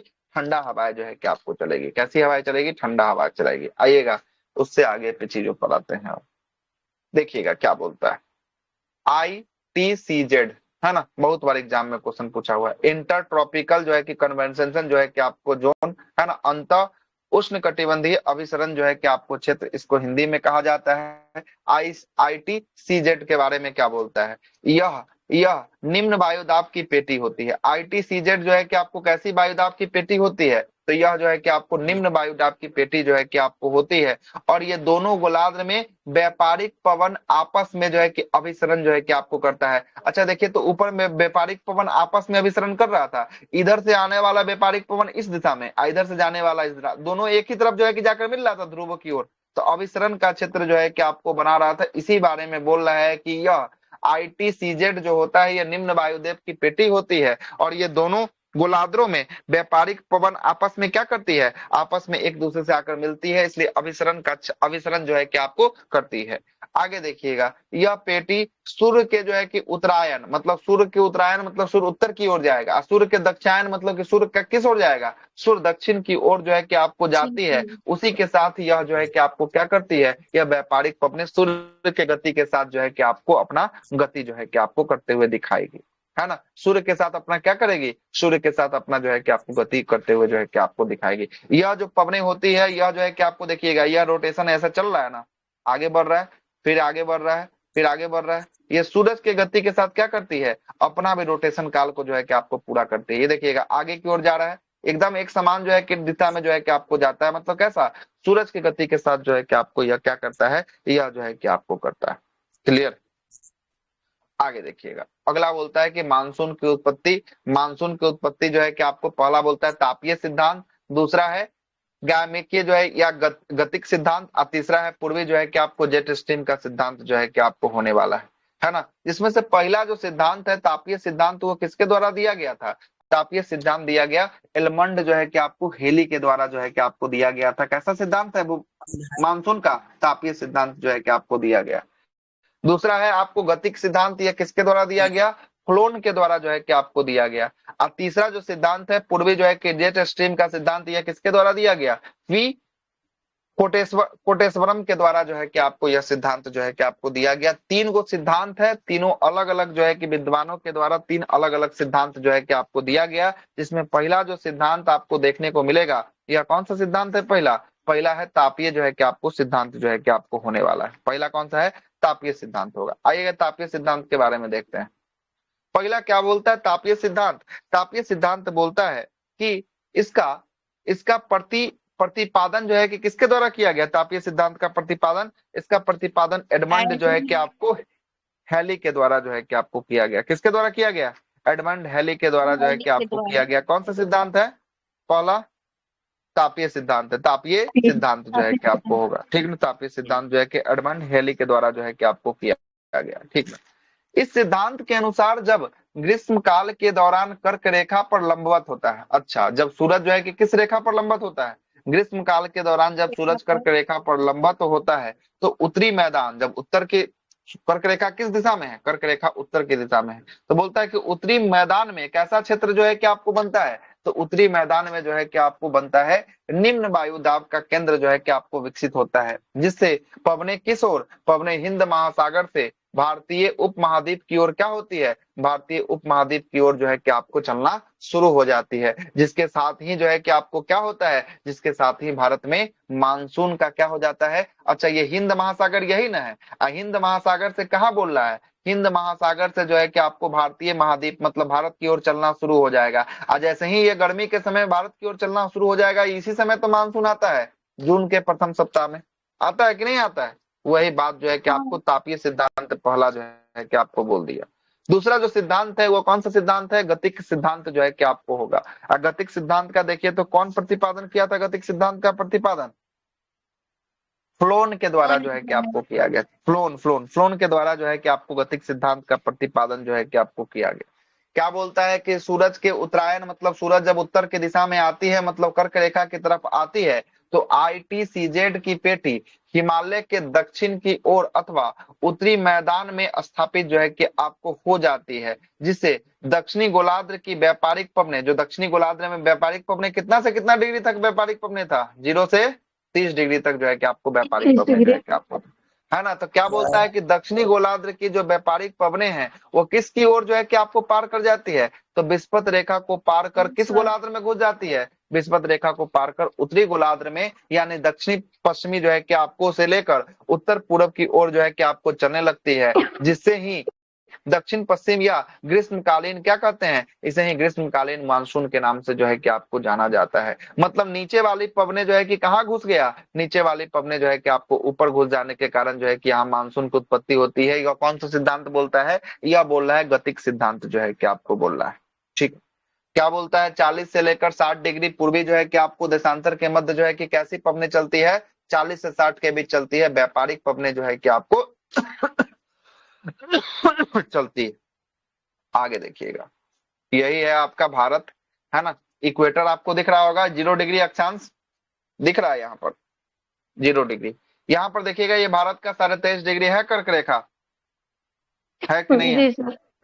यहाँ पर देखिएगा 23.5 डिग्री दक्षिण में कौन सा रेखा हो जाएगा, मकर हो जाएगा, ये हो जाएगा कर्क रेखा, मकर रेखा। अच्छा यहाँ पर देखिए, यहाँ पर क्या बोल रहा है, यहाँ पर जो बोल रहा है कि दक्षिणी गोलार्ध की जो व्यापारिक पवने हैं, यह जो है कि आपको किसकी ओर चल रहा है, देखिए तो किसकी ओर जा रहा है, इक्वेटर की ओर जा रहा है क्या पवने, किसकी ओर जा रहा है, भूमध्य रेखा की ओर जा रहा है, इक्वेटर की ओर जा रहा जी है क्या, सर। आया ना। जी सर। अब ये क्या बोलता है कि इक्वेटर की ओर जब जाता है ना, तब सूरज कहाँ रहता है, सूरज कर्क रेखा पर, मतलब जून के महीने में 21 जून को सूरज कहाँ चमकता है, सूरज चमकता है कर्क रेखा पर, है ना, कर्क रेखा पर जो है कि आपको चमकता है। तो क्या कह रहा है ना कि ये जब सूरज जब जो है कि आपको कर्क रेखा पर जब जाता है ना, तो मौसम जो है कि किस ओर का गर्म होगा, उत्तरी गोलार्ध का मौसम गर्म होगा कि दक्षिणी गोलार्ध का, ये सूरज दक्षिणी कहाँ है, मौसम सूरज उत्तर की दिशा में, तो उत्तरी उत्तरी गोलार्ध उत्तरी का का। मौसम जो है कि आपको गर्म होगा, उत्तरी। है ना। और गर्म होगा ना, तो बोल रहा है कि गर्म होने के साथ सूरज के रिएक्शन के साथ क्या करेगी, इस व्यापारिक पवने भी सूरज के रिएक्शन के साथ जो है कि आपको चलना जो है कि आपको शुरू कर देगी, मतलब इक्वेटर से टकरा कर फिर जो है कि आपको किस दिशा में, तो फिर जो है कि कर्क रेखा की दिशा में जो है कि आपको चलना शुरू कर देगी। और जब चलना शुरू कर देगी तो यह जो बोलता है सिद्धांत के इसी के आधार पर क्या होता है, इसी के आधार पर जो है कि आपको मानसून की उत्पत्ति जो है कि आपको होती है। दूसरा सिद्धांत कौन सा था, गतिक सिद्धांत जो है कि आपको था, जो किसके द्वारा दिया गया, फ्लोन के द्वारा जो है कि आपको दिया गया, क्लियर है, फ्लोन के द्वारा जो है कि आपको दिया गया। आगे देखिएगा यही बात लिखा है, जब सूरज दक्षिणायन की ओर होता है तो ITCZ की पेटी मकर रेखा की आसपास जो है कि स्थापित हो जाती है, तब उत्तरी गोलार्ध की व्यापारिक पवने, है ना, विषुवत रेखा को पार करते हुए कहाँ प्रवेश कर जाती है, दक्षिणी गोलार्ध में प्रवेश जो है कि आपको कर जाती है, जिससे उत्तरी गोलार्ध की दिशा में उत्तर पूर्व से जो है कि आपको दक्षिण पश्चिम की ओर जो है कि आपको बहती है, और जिससे उत्तर पूर्व अथवा शीतकालीन मानसून जो है कि आपको कहा जाता है। मतलब कह रहा है कि अगर अगर अगर सुन लीजिएगा, अगर ये कहना चाह रहा है कि अगर अभी सूरज कहाँ पे बोल रहा है, सूरज तो इस वाले मैप में बोल रहा है कि कर्क रेखा पर है। अब इसका कहना है कि सूरज अगर कर्क रेखा पर ना होकर सूरज कहाँ पहुंच गया, सूरज पहुंच गया मकर रेखा पर पहुंच गया, मतलब सूरज अब यहाँ आ गया, ठीक है। अब क्या बोला है कि काहे कि आप देखे हैं कि जो व्यापारिक पवने था ये किस ओर चल रहा था, इक्वेटर की ओर चल रहा था क्या, ऊपर वाला। तब ये क्या बोल रहा है कि इक्वेटर की ओर चलने के बाद जब यहाँ पर सूरज रहेगा तो यहाँ पर जो है कि आपको इसकी वायु किस ओर चलने लगेगी, फिर इस ओर जो है कि आपको चलने लगेगी। सेम प्रोसेस जैसे उत्तरी गोलार्ध में जा रहा था, वही सेम प्रोसेस किस गोलार्ध में हो जाएगा, दक्षिणी गोलार्ध में जो है कि आपको हो जाएगा। यही बात जो है कि आपको यहाँ पर ये बता रहा है, ठीक है ना, बता जो है कि आपको रहा है। आगे देखिएगा, यहाँ पर कोरोमंडल कौन सा तट है, कोरोमंडल जो है कि आपको तट है। कोरोमंडल तट पर जो बंगाल की खाड़ी कोरोमंडल तट है, तमिलनाडु का जो तट होगा कोरोमंडल तट, यहाँ पर कौन सी वर्षा होती है, लौटने वाले मानसून से जो है कि आपको वर्षा होती है। कौन सी वर्षा होती है कोरोमंडल तट पे, लौटने वाले मानसून। ये 1000 बार क्वेश्चन पूछा हुआ है, लौटने वाले मानसून। लौटने वाले मानसून की दिशा पूछता है, कौन सा दिशा है लौटने वाले मानसून का, देख लीजिए, उत्तर पूर्वी मानसून। लौटने वाले मानसून की दिशा कौन सी है, उत्तर पूर्वी उत्तर मानसून पूर्वी। या शीतकालीन मानसून जो है कि आपको यही वाला क्वेश्चन पूछता है। आप पूछेगा उत्तर पूर्वी मानसून अपना जल की प्राप्ति कहाँ से कर रही है, देखिए तो किसके खाड़ी है, यहाँ पर कौन सा खाड़ी है, बंगाल की खाड़ी। आपसे यही सवाल पूछेगा कि उत्तर पूर्वी मानसून जब कोरोमंडल तट पे टकराती है तो वो अपना वर्षा जो प्राप्त करती है वह कहाँ से अपना वर्षा प्राप्त करती है, तो वो वर्षा कहाँ से ले रहा है, बंगाल की खाड़ी से अपना वर्षा जो है कि आपको ले रहा है। तो लौटने वाले मानसून जो वर्षा कोरोमंडल तट पे करवा रही है वो अपना बारिश ले रही है, पानी जो ग्रहण करती है वो बंगाल की खाड़ी से ग्रहण करती है। और जो आने वाला मानसून दक्षिण पश्चिमी मानसून है, वह जो अपना सबसे पहला बारिश कहाँ करवा रही है, दक्षिण पश्चिम मानसून केरला में। केरला में करवाता है, मतलब पश्चिमी घाट में जो है कि आपको करवाता है, पश्चिमी घाट यानी मालाबार तट पर जो है कि आपको करवाता है। तो मालाबार तट पे जो करवाता है तो अपनी पानी कहाँ से ग्रहण करता है, अब बताइए, अरब सागर से। अरब सागर से ग्रहण, बिल्कुल सही है, अरब सागर से जो है कि आपको क्या करेगा, पानी जो है कि आपको ग्रहण करेगा, ठीक ना। पानी कहाँ से ग्रहण करेगा, अरब सागर से जो है कि आपको ग्रहण करेगा, क्लियर है। अब आगे चलते हैं, आगे सुनिए, आगे क्या बोलता है कि पूर्वी जेट स्ट्रीम सिद्धांत क्या था। पूर्वी जेट स्ट्रीम, 3 गो सिद्धांत में 2 गो हो गया, तीसरा सिद्धांत जो है कि आपको ये है पूर्वी जेट सिद्धांत क्या बोलता है, आइएगा। भारतीय मौसम विभाग ने पूर्व जो है कि आपको महानिदेशक, भारतीय मौसम विभाग के पूर्व महानिदेशक, इसके महानिदेशक थे कौन, पी कोटेश्वरम, के द्वारा प्रस्तुत जो है कि सिद्धांत के अनुसार जब सूरज कहाँ होता है, जब सूरज कर्क रेखा पर लंबवत होता है। क्या बोल रहा है कि जब सूरज कर्क रेखा पर लंबवत होता है तो तिब्बत के पठार के आसपास, जो ऊपर का तिब्बत का यही ना है, ये हो गया हिमालय, हिमालय के ऊपर वाला ये कौन सा पठार हो गया, यही तो हो गया तिब्बत का पठार, है ना, तिब्बत का पठार हो गया। क्या बोलता है कि जब सूरज कर्क रेखा पर क्या होता है, लंबवत होता है, तो तिब्बत के पठार के आसपास के क्षेत्र की तुलना में अत्यधिक जो है कि आपको क्या हो जाता है, अत्यधिक जो है कि आपको गर्मी हो जाता है, और एक हीट इंजन के रूप में जो है कि कार्य करता है, और यहाँ से उठने वाली संवहनीय जो है कि आपको तरंगे ऊपरी जो है कि आपको वायुमंडल से चलती हुई, है ना, मेडागास्कर के आसपास में जाकर जो है कि आपको क्या होती है, यहाँ से जो धारा निकलती है, जो पवनें निकलती है, वो जाकर कहाँ जाकर मिल जाती है, मेडागास्कर के पास जाकर उतर जाती है, और इस प्रक्रिया से तिब्बत के पठार क्षेत्र में निम्न वायुदाब का क्षेत्र तथा मेडागास्कर के पास उच्च वायुदाब का क्षेत्र जो है कि आपको केंद्र बनता है, जो कि दक्षिणी पश्चिमी मानसून की उत्पत्ति में क्या करता है, उत्पत्ति में जो है कि आपको सहारा प्रदान जो है कि आपको करता है। मतलब ये कह रहा है कि तिब्बत का पठार ऊपर में दिख रहा है, ये भारत हो गया, इंडिया हो गया, इंडिया के ऊपर जो है कि चाइना, यहाँ पर तिब्बत का पठार आपको दिख रहा है। तिब्बत के पठार में जो है कि एक संवहनीय धारा चलती है, जो यहाँ पर कैसा बेल्ट बनेगा, जहां पर धारा चलेगी वहां पर निम्न वायु दाब का क्षेत्र जो है कि आपको बनेगा। और बोल रहा है कि ये निम्न वायु दाब का क्षेत्र ये नीचे जो है कि धीरे धीरे क्या होती है, नीचे जो है कि आपको उतरती है, और नीचे उतर के जो है कि आपको कहां पर, तो यह जो है कि अफ्रीका के निकट जो है कि पहुंच जाती है, मेडागास्कर द्वीप के पास, और यहाँ पर जो है कि आपको क्या करती है, प्रभावित जो है कि आपको करती है, जहां प्रभावित करेगा ना, जहां पर, वहां पर कैसा बेल्ट होगा, वहां पर उच्च वायुदाब का जो है कि आपको बेल्ट जो है कि आपको होगा, उच्च वायुदाब का बेल्ट जो है कि आपको होगा। और यही जो बेल्ट होता है ना, ये पूर्वी जो है कि आपको जेट स्ट्रीम की धारा तो इधर से आ रहा है, यही जो बेल्ट होता है, यही बेल्ट जो है, यही जो है कि भारतीय मानसून को क्या करने के लिए, भारतीय मानसून को लाने के लिए सहायता जो है कि आपको प्रदान करता है। ये भी जो है कि आपको बात कर रहा है। एक बात और याद रखिएगा, अगर ये भारत है, अगर पानी, ये कौन सा सागर है, अरब सागर है, अरब सागर, और यहाँ पर कौन सा खाड़ी है, बंगाल की खाड़ी है। देखिए पानी वाला क्षेत्र से मानसून जब भी आता है तो जो पानी वाला क्षेत्र होता है वहां पर कैसा बेल्ट बनता है, ये बार बार क्वेश्चन पूछता है, तो वहां पर बनेगा निम्न वायुदाब का क्षेत्र बनेगा। कैसा क्षेत्र बनेगा, निम्न वायुदाब का क्षेत्र बनेगा। जहां भी पानी का क्षेत्र होगा वहां पर कौन सा क्षेत्र बनेगा, निम्न वायुदाब का क्षेत्र बनेगा, मतलब चक्रवात आने की उत्पत्ति में। अच्छा यह जो कि जाकर, यह जो धारा है, पानी तो यहाँ से उठा लिया, यह पानी जाकर कहाँ पर टकरा रहा है, यहाँ पर टकरा रहा है पश्चिमी घाट पर, तो ये पश्चिमी घाट पर जो बेल्ट बनेगा ये कैसा बेल्ट बनेगा, तो उच्च वायुदाब का क्षेत्र बनेगा। कैसा बनेगा, उच्च वायुदाब दाब का क्षेत्र जो है कि आपको बनेगा। यह किसमें है, चक्रवात में है। यह किसमें, ये किस कॉन्सेप्ट किसका है, यह चक्रवात का कॉन्सेप्ट है। चक्रवात जब भी आएगा, सुन लीजिएगा, चक्रवात जब भी आएगा तो जो जहां से पानी उठाएगा, जहां से पानी, हवा अपने पानी को सोखेगा, पानी को ग्रहण कर लेगा हवा, वहां पर कैसा बेल्ट बनेगा, वहाँ निम्न वायुदाब, निम्न वायुदाब का क्षेत्र बनेगा, निम्न वायुदाब का क्षेत्र बनेगा। अच्छा जहां पर टकराएगा, जहां बारिश करवाएगा, वहां पर कैसा बेल्ट बनेगा, उच्च वायुदाब। अच्छा उच्च वायुदाब का क्षेत्र बनेगा।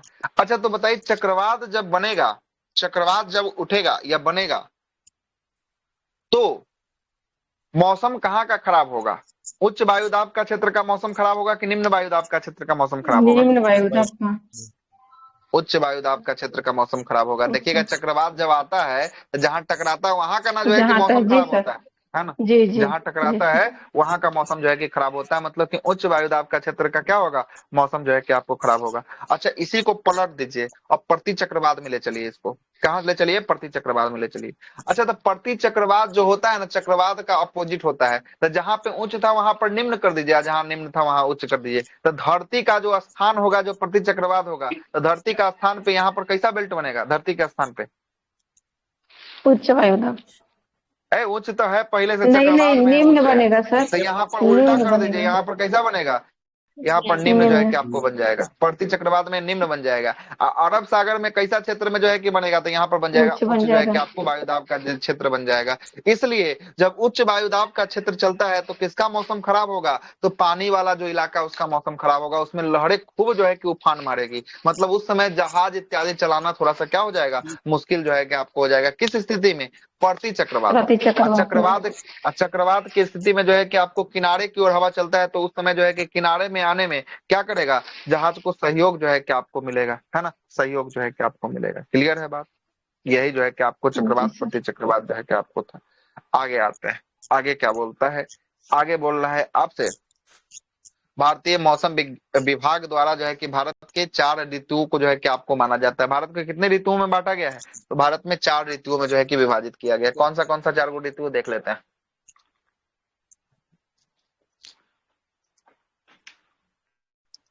आइएगा,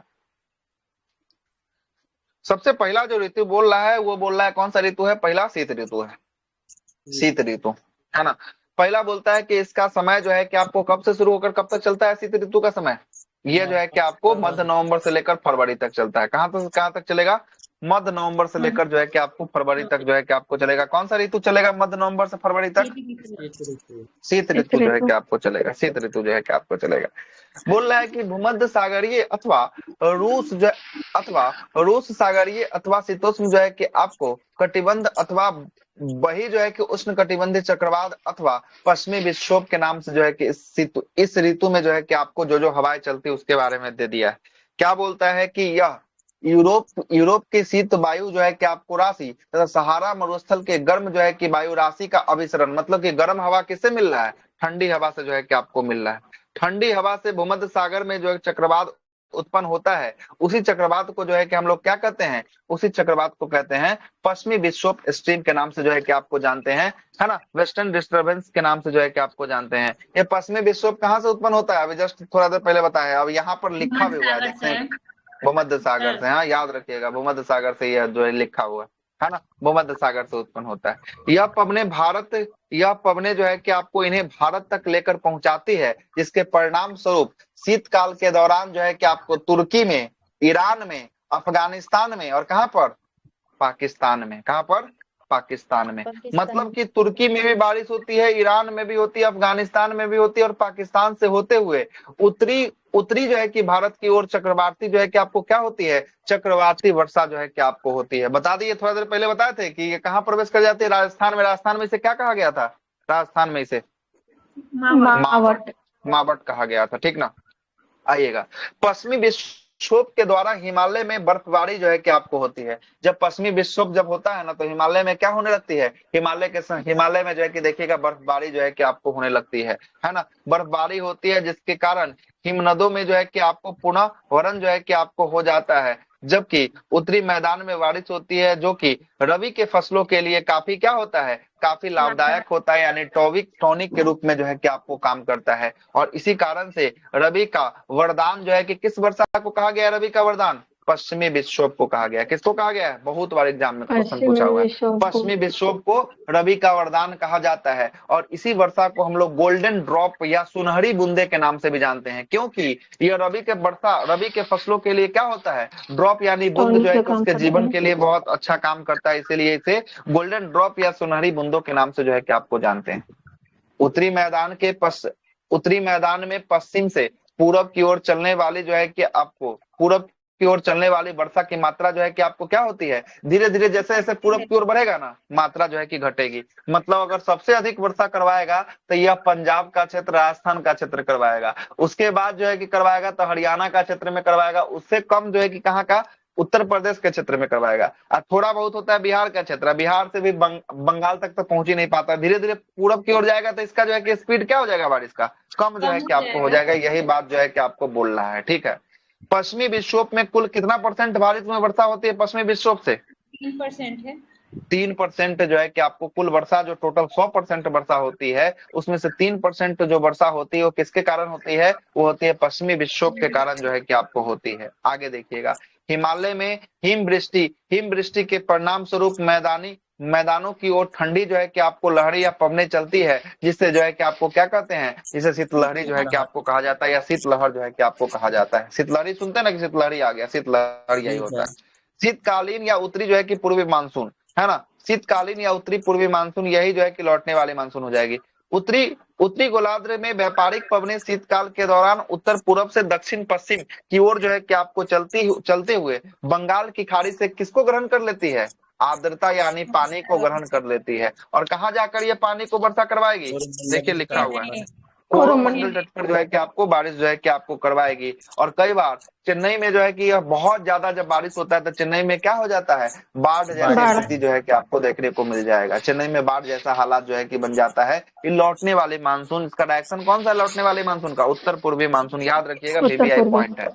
लौटने वाले मानसून उत्तर पूर्व मानसून है और यही से जो है कि आपको किसमें पश्चिमी पूर्वी घाट यानी कोरोमंडल तट पे क्या होती है, कोरोमंडल तट पे वर्षा जो है कि आपको होती है। क्लियर है बात, यही है ना, यही जो है कि आपको लौट रहा है, देख रहे हैं ना मानसून ये क्या हो रहा है, लौट रहा है और लौट के यहाँ पर क्या करवा रहा है, कोरोमंडल तट पे जो है कि आपको बारिश करवा रहा है। पानी कहाँ से ले रहा है, पानी ग्रहण कहाँ से कर रहा है, बंगाल की खाड़ी से, बंगाल की खाड़ी से पानी जो है कि आपको ले रहा है। ठीक है, ले रहा है।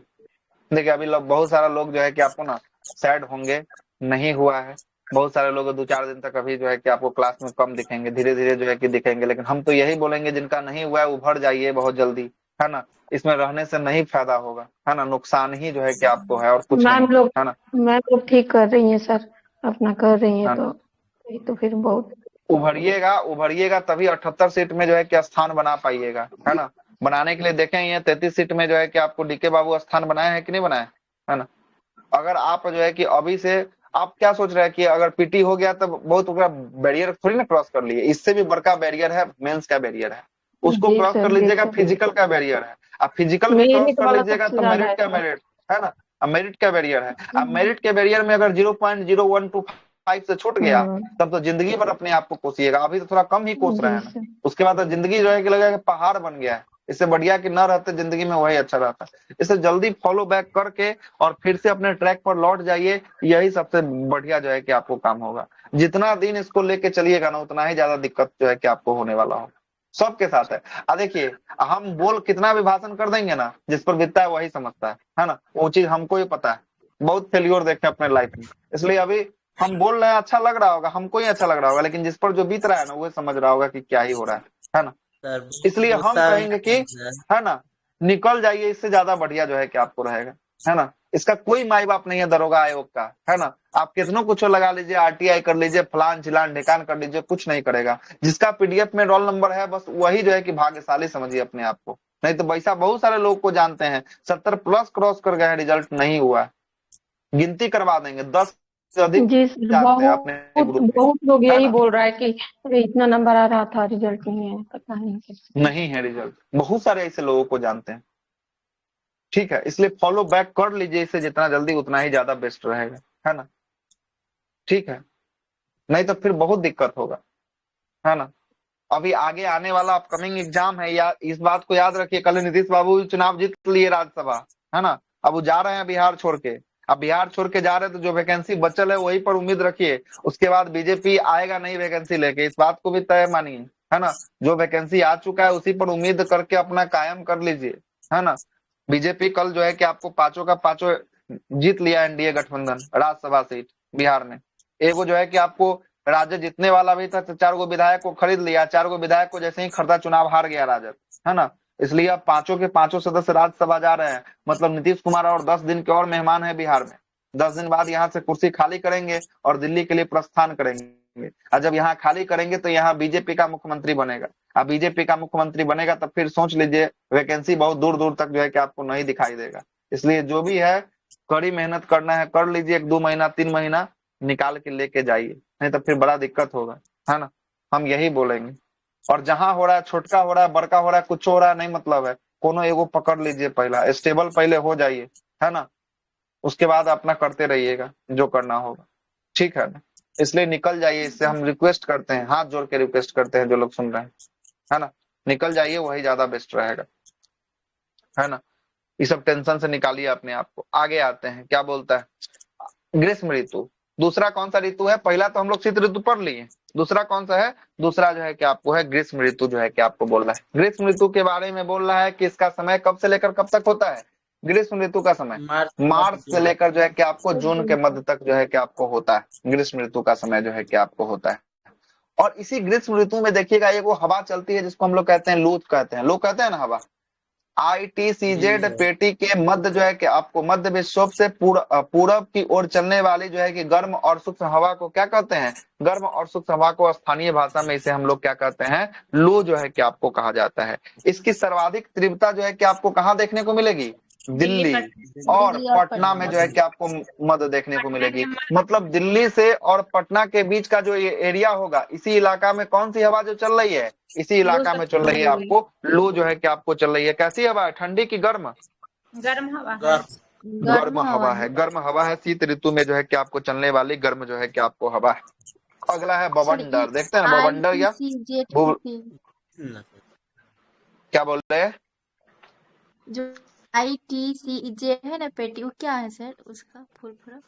इंटर ट्रॉपिकल जो है कन्वर्जन जोन जो है कि आपको नहीं था, इसी के बारे में ना बताया था कि इंटर ट्रॉपिकल कन्वर्जन जोन ये अंत उष्ण कटिबंधीय अभिसरण जो है कि आपको क्षेत्र जो है कि आपको होता है, और ये निम्न वायुदाब का क्षेत्र जो है कि आपको होता है, जो दोनों गोलार्ध में व्यापारिक पवने का अभिसरण जो है कि आपको करता है। यही नहीं था, ये ग्लोब था, और यहाँ पे 0 डिग्री, ये 30 डिग्री उत्तर, 30 डिग्री दक्षिण, इसी के बीच जो है कि आपको चल रहा था क्षेत्र। इसी क्षेत्र के बीच जो हवाएं जो चलती है उसी को कहते हैं ITCZ के नाम से जो है कि आपको जानते हैं, है ना? ITCZ के नाम से जो है कि आपको जानते हैं। ठीक है, आगे क्या बोलता है? बवंडरिया का क्या था? भूगलिया क्या लिखा है? भभूलिया। भबुल्या काम भी नहीं कर।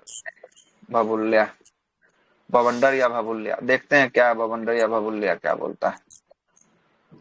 बोल रहा है कि स्थानीय जो है कि आपको तापांतर के कारण बनने वाली, अच्छा धूल भरी जो है कि चक्रवात, धूल भरी आंधी चलता है ना, उसी को क्या कहा गया? धूल भरी आंधी को जो है कि हम लोग कहें बवंडर जो है कि आपको कहें। बवंडर का मिलन जब आर्द्र हवा, मतलब आर्द्र का मतलब होता है नमी वाला हवा, पवनों से होती है तो यह विकराल रूप जो है कि आपको क्या कर लेती है? विकराल रूप जो है कि आपको धारण कर देती है, जिसे ही हम लोग क्या कहते हैं? जिसे ही आंधी जो है कि आपको कहा जाता है। जिसे क्या कहते हैं? आंधी कहते हैं। और आंधिया के साथ साथ हल्का जो है कि आपको क्या होता है? हल्का हल्का देखिएगा बूंदा बूंदी भी जो है कि आपको होता है, जिससे गर्मी में क्या मिलता है? गर्मी में जो है कि आपको राहत जो है कि आपको मिलता है, राहत मिलता है। चलिए ठीक है, आगे आते हैं। प्री मानसून मतलब मानसून की पूर्व होने वाली वर्षा। मतलब मानसून कब आता है? मानसून आएगा जून के महीने में, जून के प्रथम सप्ताह में। अच्छा, जून के प्रथम सप्ताह में जो मानसून आएगा, तो अभी कभी कभी देखे होंगे कोई क्षेत्र में अभी बारिश हो जाएगा, मार्च के महीने में, अप्रैल के महीने में कोई कोई क्षेत्र में बारिश हो जाता है, हो जाएगा अभी बारिश। तो इसी बारिश को कहेंगे प्री मानसून। मतलब मानसून से जो पहले आने वाली वर्षा होती है उसे क्या कहा जाता है? उसे कहते हैं प्री मानसून जो है कि आपको कहते हैं, क्या कहते हैं? प्री मानसून कहते हैं। और प्री मानसून जो होता है ना, वह मानसून का, सॉरी, प्री मानसून जो होता है वो कुल वर्षा जो 100% होती है ना, उसका कितना परसेंट वर्षा इसमें होती है प्री मानसून में?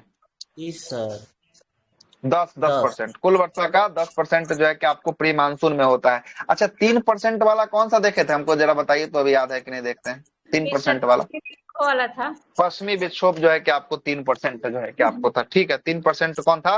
पश्चिमी विक्षोभ जो है कि आपको 3%। क्या बोल रहा है जरा सुनिएगा। बोल रहा है कि स्थल मार्ग की गर्म एवं सूक्ष्म जो है कि पवनें जब सागरीय जो है कि आर्द्र पवनों से मिलती हैं तो चक्रवाती वर्षा की प्राप्ति होती है, जिसे ही मानसून पूर्व की क्या कहते हैं? मानसून पूर्व के वर्षा के रूप में जो है कि आपको जानते हैं। और इसे स्थानीय भाषा में विभिन्न नामों से जाना जाता है। VVI लगा लीजिए, यहाँ से हर एक एग्जाम में क्वेश्चन पूछा गया है ना? किस भाषा में किसे क्या कहा जाता है? जैसे प्री मानसून को केरल और कर्नाटक में कौन सा वर्षा के नाम से जाना जाता है? केरल कर्नाटक के तटों पर आम्र वर्षा।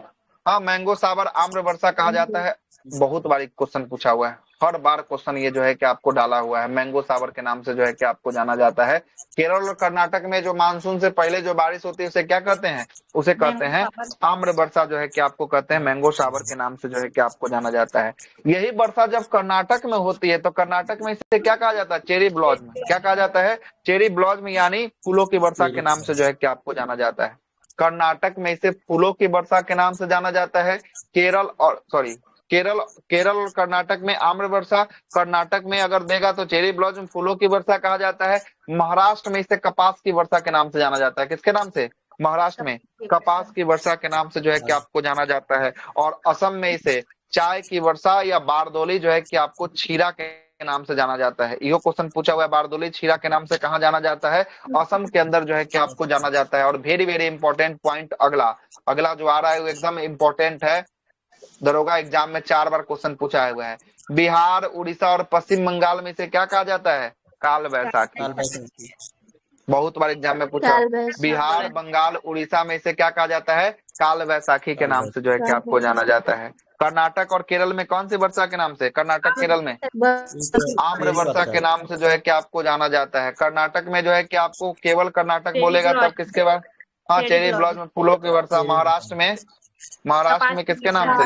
कपास की वर्षा। और असम में चाय की वर्षा या बारदौली छीरा के नाम से जो है कि आपको जाना जाता है। बारदौली छीरा के नाम से जो है कि आपको जाना जाता है। अगला जो ऋतु है वो कौन सा ऋतु है?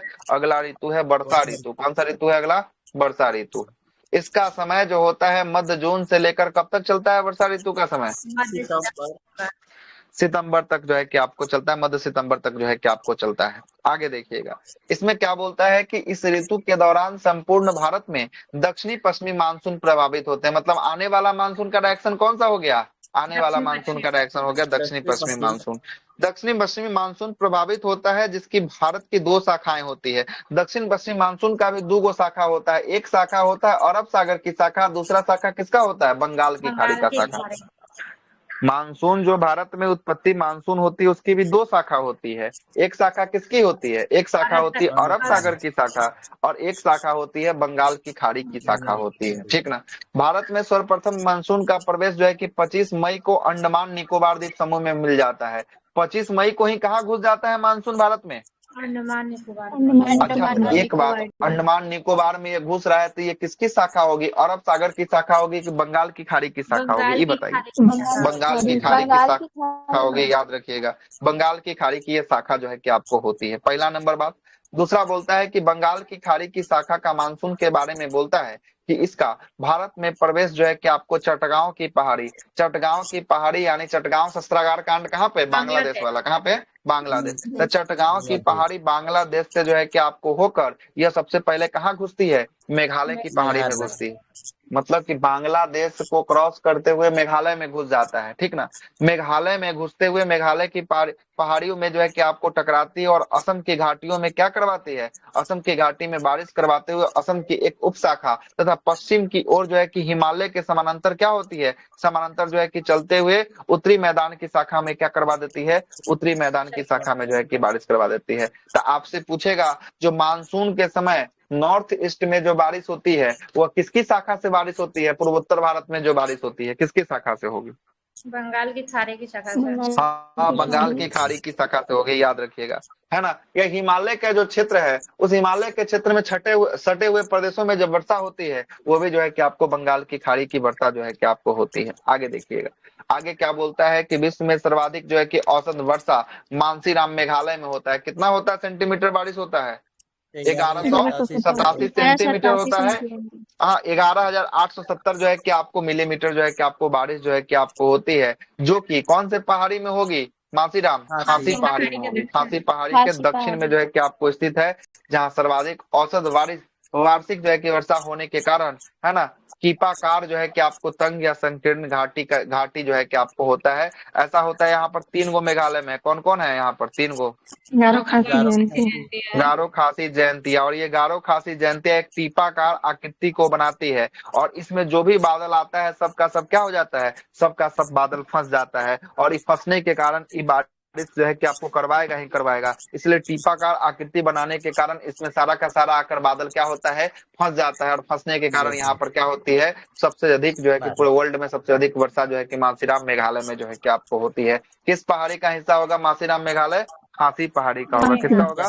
खासी पहाड़ी का होगा। याद रखिएगा, किस पहाड़ी का है? खासी पहाड़ी का होगा। ये हो गया बंगाल की खाड़ी का शाखा खत्म हो चुका है। अब आइए अरब सागर की शाखा पे आते हैं। अरब सागर की शाखा देखिएगा, अरब सागर की शाखा में बोल रहा है कि अरब सागर की शाखा का प्रवेश भारत के मुख्य भूमि में सबसे पहले जो है कि कहाँ के तट पर होता है? मालाबार। कहाँ के तट पर होता है? मालाबार के तट पे जो है कि आपको तेज जो है कि गर्जन और चमक के साथ क्या होती है? बारिश होती है, जिसे ही मानसून का प्रकोष्ठ कहा जाता है। तो पूछेगा कि मानसून का प्रकोष्ठ जो होता है वो किस शाखा का देन है? तो कौन सी शाखा का देन होता है? अरब सागर का देन जो है कि आपको हो जाएगा। क्लियर है ना बात? अरब सागर का देन जो है कि आपको हो जाएगा। इसी के साथ साथ जून महीने में प्रथम सप्ताह में मानसून का भारत के मुख्य भूमि पर क्या होता है? भारत के मुख्य भूमि पर प्रवेश हो जाता है ना। भारत के मुख्य भूमि पर पहला बार मानसून का प्रवेश किस सप्ताह में? जून के पहले सप्ताह में जून जो के है कि प्रथम आपको हो सप्ताह जाता में। है। आइए आगे चलते हैं। अरब सागर की शाखा की दूसरी उपशाखा नर्मदा और ताप्ती नदी के मध्य जो है कि आपको, है ना, मध्य भारत की ओर जो है कि आपको प्रवेश कर जाती है। तथा तीसरी उपशाखा जो है कि आपको कहाँ पर? तीसरी उपशाखा जो है कि काठियावाड़ प्रायद्वीप। काठियावाड़ है कहाँ पर? ये गुजरात में है। कहाँ पर है? गुजरात में है। काठियावाड़ प्रायद्वीप के मध्य से जो है कि गुजरात, राजस्थान और अरावली के समानांतर जो है कि होते हुए यह कहाँ कहाँ बारिश करवाएगी? पंजाब में करवाएगी, हरियाणा में करवाएगी, हिमाचल प्रदेश में जो है कि आपको पहुंचती है। और इस क्षेत्र में बंगाल की खाड़ी की शाखा से जाकर क्या होती है? दोनों संयुक्त रूप से मिल जाती है ना। ये भी जो है कि बंगाल की खाड़ी वाला भी हिमालय क्षेत्र में आकर रुका हुआ है और अरब सागर की शाखा वाला भी धारा जो आकर हिमालय क्षेत्र में आकर दोनों क्या होगा? आज दोनों जो है कि खूब रुक जाएगा। आज जब दुन्नू का दुन्नू बारिश का शाखा मिल जाएगा तो देखिएगा उत्तराखंड में, हिमाचल प्रदेश में देखिएगा क्या होता है? मानसून प्रकोष्ठ हो जाता है, बादल फट जाता है। वहां पर दोनों जब शाखा एक दूसरे टकराता है ना, टकराने पर देखे कभी कभी सुनते होंगे कि बादल जो है कि उत्तराखंड में फट गया, सुने हैं? तो ये दोनों जब एक दूसरे से शाखा टकरा जाती है ना तो बादल यहाँ पर फटता है। और जब बादल फटेगा तो अभी एकदम भी फटा तेज था क्या ना होगा? सर इस बारिश में। हाँ? क्या हुआ? इस बारिश में भी तो फटा था ना। हाँ, फटता है। तो ये दोनों जब धाराओं जब टकराती है तो बादल जो है कि फटेगा। और जब बादल फटेगा तब जो है कि आपको खूब तेज वाली क्या होगी? धारा जो है कि आपको वहां गिरेगी, है ना, गिरेगी। भारत में सर्वाधिक जो है कि वर्षा की प्राप्ति किस धारा से होती है, किस शाखा से होती है? ये भी क्वेश्चन पूछा गया है। अरब सागर की शाखा से। अरब सागर से सबसे अधिक बारिश की अगर बात करेगा तो अरब सागर की शाखा से सबसे अधिक जो है कि आपको बारिश जो है कि आपको प्राप्त जो है कि आपको होगी, ठीक ना। अरब सागर का देखिएगा यहाँ से जो है कि पूरा मैप बना हुआ है। देखिए, एक दो आपको हो गया कहाँ? बंगाल की खाड़ी वाला। पहले तो इसी का चर्चा किया ना, बंगाल की खाड़ी से उत्पन्न होता है और सबसे पहला ये पहुंचता है अंडमान निकोबार द्वीप समूह में बारिश करवाता है, करवाया। अंडमान निकोबार द्वीप समूह में करवाता है। उसके बाद जो है कि चटगांव की पहाड़ी से जाकर टकराता है। कहाँ पर था चटगांव? बांग्लादेश। बांग्लादेश। अब बांग्लादेश के बाद ये फिर भारत की ओर घुसा, गारो खासी जयंतिया से टकराया, पूरा नॉर्थ ईस्ट में बारिश करवाया। और नॉर्थ ईस्ट में करवाने के साथ ये हिमालय के रेंज की तरफ बढ़ गया और यह जाकर उत्तराखंड तक ये जो है कि आपको जाकर रुकता है। और इधर से जो शाखा देखिएगा, अरब सागर की शाखा जो है कि आपको उठती है, यह जो है कि आपको यहाँ पर बारिश करवाती है पश्चिमी घाट पर। अब पश्चिमी घाट पर बारिश करवाने के बाद कृष्णा गोदावरी नदी के डेल्टा में ये बहते हुए जो है कि आपको आगे बढ़ती है और एक जो है कि धारा बोला इसका काठियावाड़ जो है कि पहुंचती है। और काठियावाड़ तट से जो है कि आपको आगे की ओर बहती है, राजस्थान अरावली से आगे की ओर बहते हुए यह जाकर किससे मिल जाती है? दोनों जाकर देखिए बंगाल की खाड़ी से मिल रहा है ना। एक दूसरे से जाकर जो है कि बंगाल की खाड़ी से जो है कि आपको मिल जाता है और संपूर्ण पूरे भारत में पूरा मानसून जो है कि आपको क्या करता है? छा जाता है। अरब सागर की और बंगाल की खाड़ी की संयुक्त धारा जो है कि आपको क्या करवाती है? यहाँ के क्षेत्र में जो है कि आपको क्या करवाएगी? बारिश करवाएगी। इसीलिए देखिएगा उत्तराखंड के क्षेत्र में ज्यादा जो है कि बादल फटने की खबर जो है कि आपको सुनाई देता है ना। आगे चलते हैं। देखिए यहाँ पर डायरेक्शन भी बना हुआ है। 25 जून को कहाँ आ गया था मानसून? अंडमान निकोबार में आ गया था क्या? है ना जी सर। उसके बाद देखिएगा, उसके बाद जो है कि आपको 5 जून के आसपास जो है कि आपको हो जाता है बांग्लादेश, चटगांव इत्यादि में जो है कि आपको हो जाता है। और यहाँ पर देखिएगा 10 जून से जो है कि आपको यहाँ पर पहले सप्ताह पर जो है कि आपको जाता है। बढ़ते बढ़ते जो है कि आपको देखिएगा 30 जून के आसपास जो है कि आपको कहाँ पहुंचता है? 30 जून के आसपास जम्मू कश्मीर लद्दाख के इलाका में जो है कि आपको पहुंचता है। लद्दाख जम्मू कश्मीर के इलाका में जो है कि आपको पहुंचेगा। आगे चलते हैं। मानसून निवर्तन, है ना। मानसून निवर्तन पे आइए, क्या बोल रहा है? सूर्य के दक्षिणायन मतलब, अच्छा, निवर्तन मतलब होता है मानसून का लौटना। सूर्य के दक्षिणायन मतलब सूरज कहाँ जाएगा? सूरज अब चलना शुरू करेगा दक्षिण की दिशा में। दक्षिण की दिशा मतलब किस रेखा की ओर जाना शुरू कर देगा सूरज? दक्षिण मकर रेखा ना। दक्षिण की ओर जाना मतलब कि सूरज अब मकर रेखा की ओर जाना शुरू कर देगा। क्लियर है? क्या बोलता है? सूरज के दक्षिणायन होने के साथ उत्तरी जो है कि मैदान में कैसा वायुदाब का क्षेत्र बन जाएगा? अच्छा, अब सूरज जा रहा है दक्षिण की तरफ जो है कि उत्तर वायुदाब में निम्न वायुदाब का क्षेत्र बन जाएगा।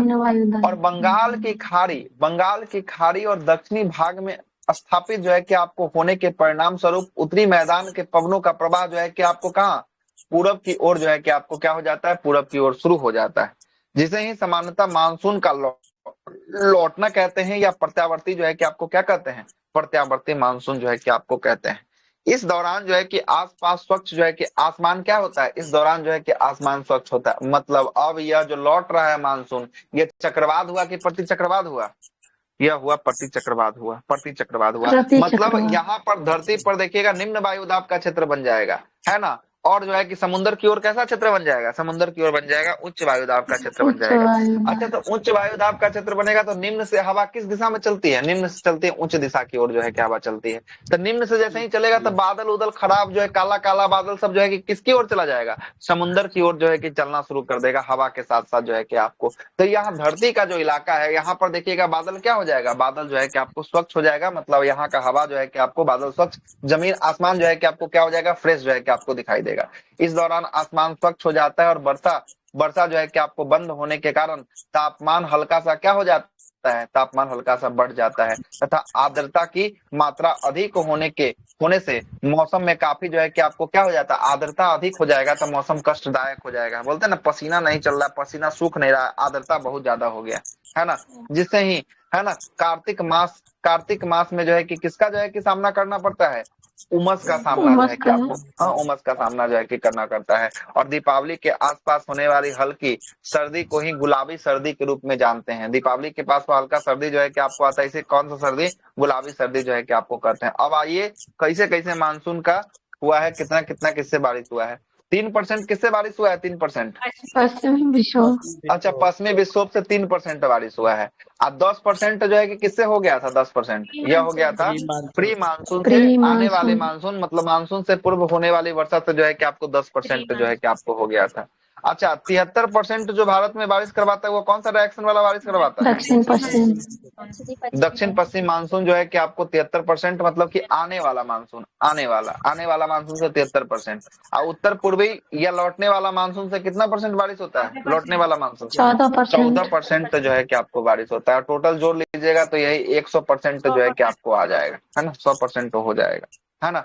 मतलब सबसे अधिक बारिश जो होती है वो आने वाले मानसून से होती है। दूसरा सबसे अधिक जो होता है वो जाने वाले मानसून से होता है। तीसरा सबसे अधिक किससे होता है, प्री मानसून से होता है, जो मानसून से पूर्व वर्षा होती है उससे जो है कि आपको होता है। और सबसे कम किससे बारिश भारत में बारिश होती है, सबसे कम पश्चिमी विक्षोभ से। पश्चिमी विक्षोभ से जो है कि आपको सबसे कम जो है कि आपको बारिश जो है कि आपको होती है। ठीक है ना, आगे चलते हैं। आगे क्या बोल रहा है, आगे बोलता है कि भारत का औसत जो है कि आपको वार्षिक वर्षा कितना होता है, 125 सेंटीमीटर होता है। कितना होता है, 125 सेंटीमीटर या 1250 मिलीमीटर जो है कि आपको बारिश जो है कि आपको होती है ना। न्यूनतम वर्षा वाला स्थान भारत का कौन सा स्थान है, ये भी क्वेश्चन पूछा हुआ है। लेह होता है और जैसलमेर होता है। लेह लद्दाख का स्थान है, जैसलमेर कहाँ का, राजस्थान। राजस्थान का जैसलमेर जो है कि आपको होता है। पूछता है सबसे अधिक भारत में वर्षा किस महीने में होता है, सबसे अधिक होगा अगस्त के महीने। किसमें होगा, अगस्त के महीने में सबसे अधिक जो है कि वर्षा होता है। और सबसे गर्म स्थान भारत का कौन सा होता है, फलौदी स्थान, ये कहाँ का है, जोधपुर राजस्थान का है। और चूरू भी कहाँ का है, राजस्थान का। राजस्थान का सबसे गर्म स्थान जो है कि आपको होता है। और भारत में सबसे ठंडा स्थान जो है कि कौन सा है, द्रास है। द्रास कौन है, द्रास है। द्रास कहाँ का स्थान है, द्रास लद्दाख का है, लद्दाख का स्थान है। और सबसे ठंडा महीना भारत में कौन होता है, जनवरी का महीना। कौन सा महीना सबसे ठंडा होता है, जनवरी का महीना। सबसे गर्म महीना कौन होता है, जून का महीना। सबसे गर्म महीना कौन होता है, जून का महीना होता है। जो लोग मेंस पास कर लीजिएगा, फिजिकल के लिए जाइएगा, वो कौन से महीने में बुलाएगा, जून के महीने में बुलाएगा। कपास तो ऐसे ही सूखेगा, टेंशन नहीं लीजिए।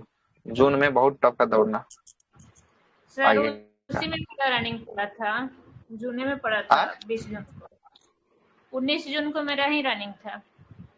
कौन सा शिफ्ट में दिया था, मॉर्निंग में दिया था कि दोपहर वाला, थर्ड शिफ्ट में था। लेकिन सब शिफ्ट का 10 बजे तक सर रनिंग करा लेता है। उसके पहले करा लेता है सर, 10 बजे मिनिमम क्या बोला जाता है, उस टाइम तक पूरा करा लेगा। कितना कोई भी हाँ, सुबह से ही करवाता है, सुबह से ही, पहले सुबह से कराने लगता है। बाप रे, इस बार देख रहे हैं अभी तो बिहार पुलिस वाला में देखें 11-12 बजे वाला जिसका शिफ्ट था उसको 11 बजे एंट्री करवा रहा है। सिपाही वाला में देख रहे हैं 11 बजे एंट्री करवा रहा है, इतना धूप में पुलिस वाला में सर मेरा 1 बजे था ना सर, तो 12 बजे हमको एंट्री करा के 1 बजे तक रनिंग करा दिया था। 1 बजे रनिंग किए थे। तो 1 बजे 12 बजे अगर आप रनिंग किए तो कम थोड़ी ना धूप में किए होंगे, 12 बजे खरा धूप रहा होगा। उतना नहीं सोचना है सर, हो जाएगा सब, टेंशन नहीं लेना है। ठीक है ना, जुनून अलग ही मिल जाएगा एक बार रिजल्ट हो जाएगा तो। क्या आगे चलते हैं, आइएगा देखिएगा। अब यहाँ पर कौन सी धारा बोल रहा, अल नीनो की धारा। कौन सी, अल नीनो। यहाँ से बार बार सवाल जो है कि अल नीनो से पूछता है। अल नीनो से क्या होगा, बार बार जो है कि सवाल पूछेगा। दो महाद्वीप आपको दिखाई देगा, महादेश। एक है आपका उत्तरी अमेरिका, दिख रहा है आपको, यह उत्तरी अमेरिका दिख रहा होगा, उत्तरी अमेरिका। और यह जो दिख रहा होगा यह दक्षिणी अमेरिका दिख रहा होगा, दिख रहा है क्या, दक्षिणी अमेरिका, जी है सर। ना। उत्तरी अमेरिका ऊपर में, दक्षिणी अमेरिका, है ना। दक्षिणी अमेरिका जो है कि आपको दिख रहा होगा। और इसी के मध्य से यह जो है आपको लाइन, जो रेड वाला पेन गया वो 0 डिग्री इक्वेटर है, भूमध्य रेखा है ना, 0 डिग्री दिख रहा होगा, रेड कलर का पेन 0 डिग्री। अच्छा, जी यहाँ सर। पर देखिएगा दक्षिणी अमेरिका के पश्चिमी तट पर देखिएगा एक यहाँ पर एक धारा उत्पन्न होता है, पेरू की धारा या हम्बोल्ट की धारा जो है कि उत्पन्न होता है। कौन सी धारा उत्पन्न हो रहा है, पेरू या हम्बोल्ट की पेरू धारा जो या है कि हम्बोल्ट आपको, की। है ना। पेरू या हम्बोल्ट की जो है कि आपको कैसी जलधारा है, ठंडी है कि गर्म है, ठंडी जो है कि आपको जलधारा है, ठंडी चल ठंडी जो रहा है कि आपको जलधारा है ना। पेरू या हम्बोल्ट की कैसी जलधारा है, ठंडी जो है कि आपको जलधारा जो है कि आपको यहाँ पर दिख रहा होगा। यह कौन सा अमेरिका के पश्चिमी तट पर है, कौन से अमेरिका के पश्चिमी तट पर उत्पन्न हो रहा है, दक्षिण अमेरिका। दक्षिणी अमेरिका के पश्चिमी तट पर जो है कि आपको उत्पन्न जो है कि आपको हो रहा है। दक्षिणी अमेरिका कैसे तट पे हो रहा है, पश्चिमी तट पर जो है कि आपको उत्पन्न जो है कि आपको हो रहा है। क्लियर है। और नीचे में कौन सा प्रदेश आपको दिख रहा है, अंटार्कटिका का प्रदेश जो है कि आपको दिख रहा है। कैसा प्रदेश दिख रहा है, अंटार्कटिका का प्रदेश जो है कि आपको दिख रहा है। अंटार्कटिका वाला ठंडा होगा कि यहाँ का प्रदेश गर्म होगा, तो बताइए। ठंडा होगा सर। ठंडा जो है कि आपको, ठंडा होगा, ठीक है, ठंडा जो है कि आपको प्रदेश होगा। आइए यहाँ पर देखिएगा क्या बोलता है। अल नीनो जो है कि स्पेनिश भाषा का एक शब्द है जिसका अर्थ क्या होता है, बाल ईसा होता है। क्या होता है, अल नीनो का अर्थ होता है बाल ईसा जो है कि इसका अर्थ होता है। दक्षिणी अमेरिका के पश्चिमी तट के सहारे प्रभावित होने वाली पेरू या हम्बोल्ट की जलधारा, कैसी जलधारा है, गर्म है कि ठंडी, ठंडी जलधारा। ठंडी जलधारा है। सुनिएगा, ठंडी। पेरू या हम्बोल्ट की जलधारा ठंडी जलधारा जब गर्म जलधारा के रूप में जो है कि आपको कितना 5 से 10 वर्षों के अंतराल पर प्रतिस्थापित होती है। मतलब ये है कैसी जलधारा, पेरू या हम्बोल्ट की जलधारा है ठंडी जलधारा, लेकिन हर 5 साल या 10 साल के बाद जो है कि यह कैसे रूप में अपने आप को प्रस्थापित कर देती है, गर्म जलधारा के रूप में अपने आप को प्रस्थापित कर देती है। हाँ, तो वही ना, गर्म जलधारा हो जाएगा तो क्या हो जाएगा, अल नीनो जो है कि आपको हो जाएगा। क्या हो जाएगा, अल नीनो जो है कि आपको हो जाएगा।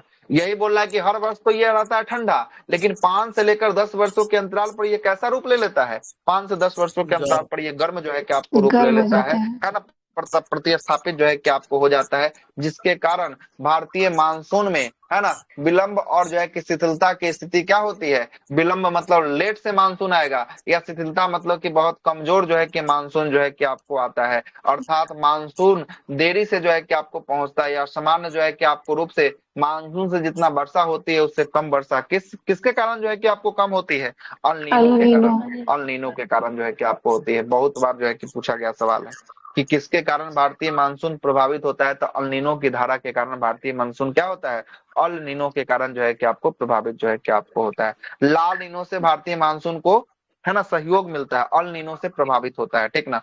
अल नीनो की घटना के दौरान पेरू या हम्बोल्ट की ठंडी जलधारा का टेम्परेचर जो है कि कितना तक बढ़ जाता है, ठंडी जलधारा का टेम्परेचर 10 डिग्री सेंटीग्रेड तक जो है कि आपको बढ़ जाता है। और अल नीनो के दौरान आटाकामा जो है कि आपको मरुस्थलीय क्षेत्र में क्या होती है, आटाकामा में जो है कि आपको बारिश होती है। और आटाकामा मरुस्थल में नाइट्रेट का भंडार है, और यहाँ पर नाइट्रेट का भंडार होने के कारण इसको वरदान इसको प्राप्त हुआ है कि यहाँ पर क्या नहीं होगा, बारिश नहीं होगा, यहाँ पर बारिश नहीं होगा, बारिश नहीं होगा आटाकामा मरुस्थल में। लेकिन जब जब ये अल नीनो आएगा, कहाँ बारिश करवाएगा, तब ये आटाकामा मरुस्थल में जो है कि आपको क्या होगा, बारिश जो है कि आपको करवाएगा।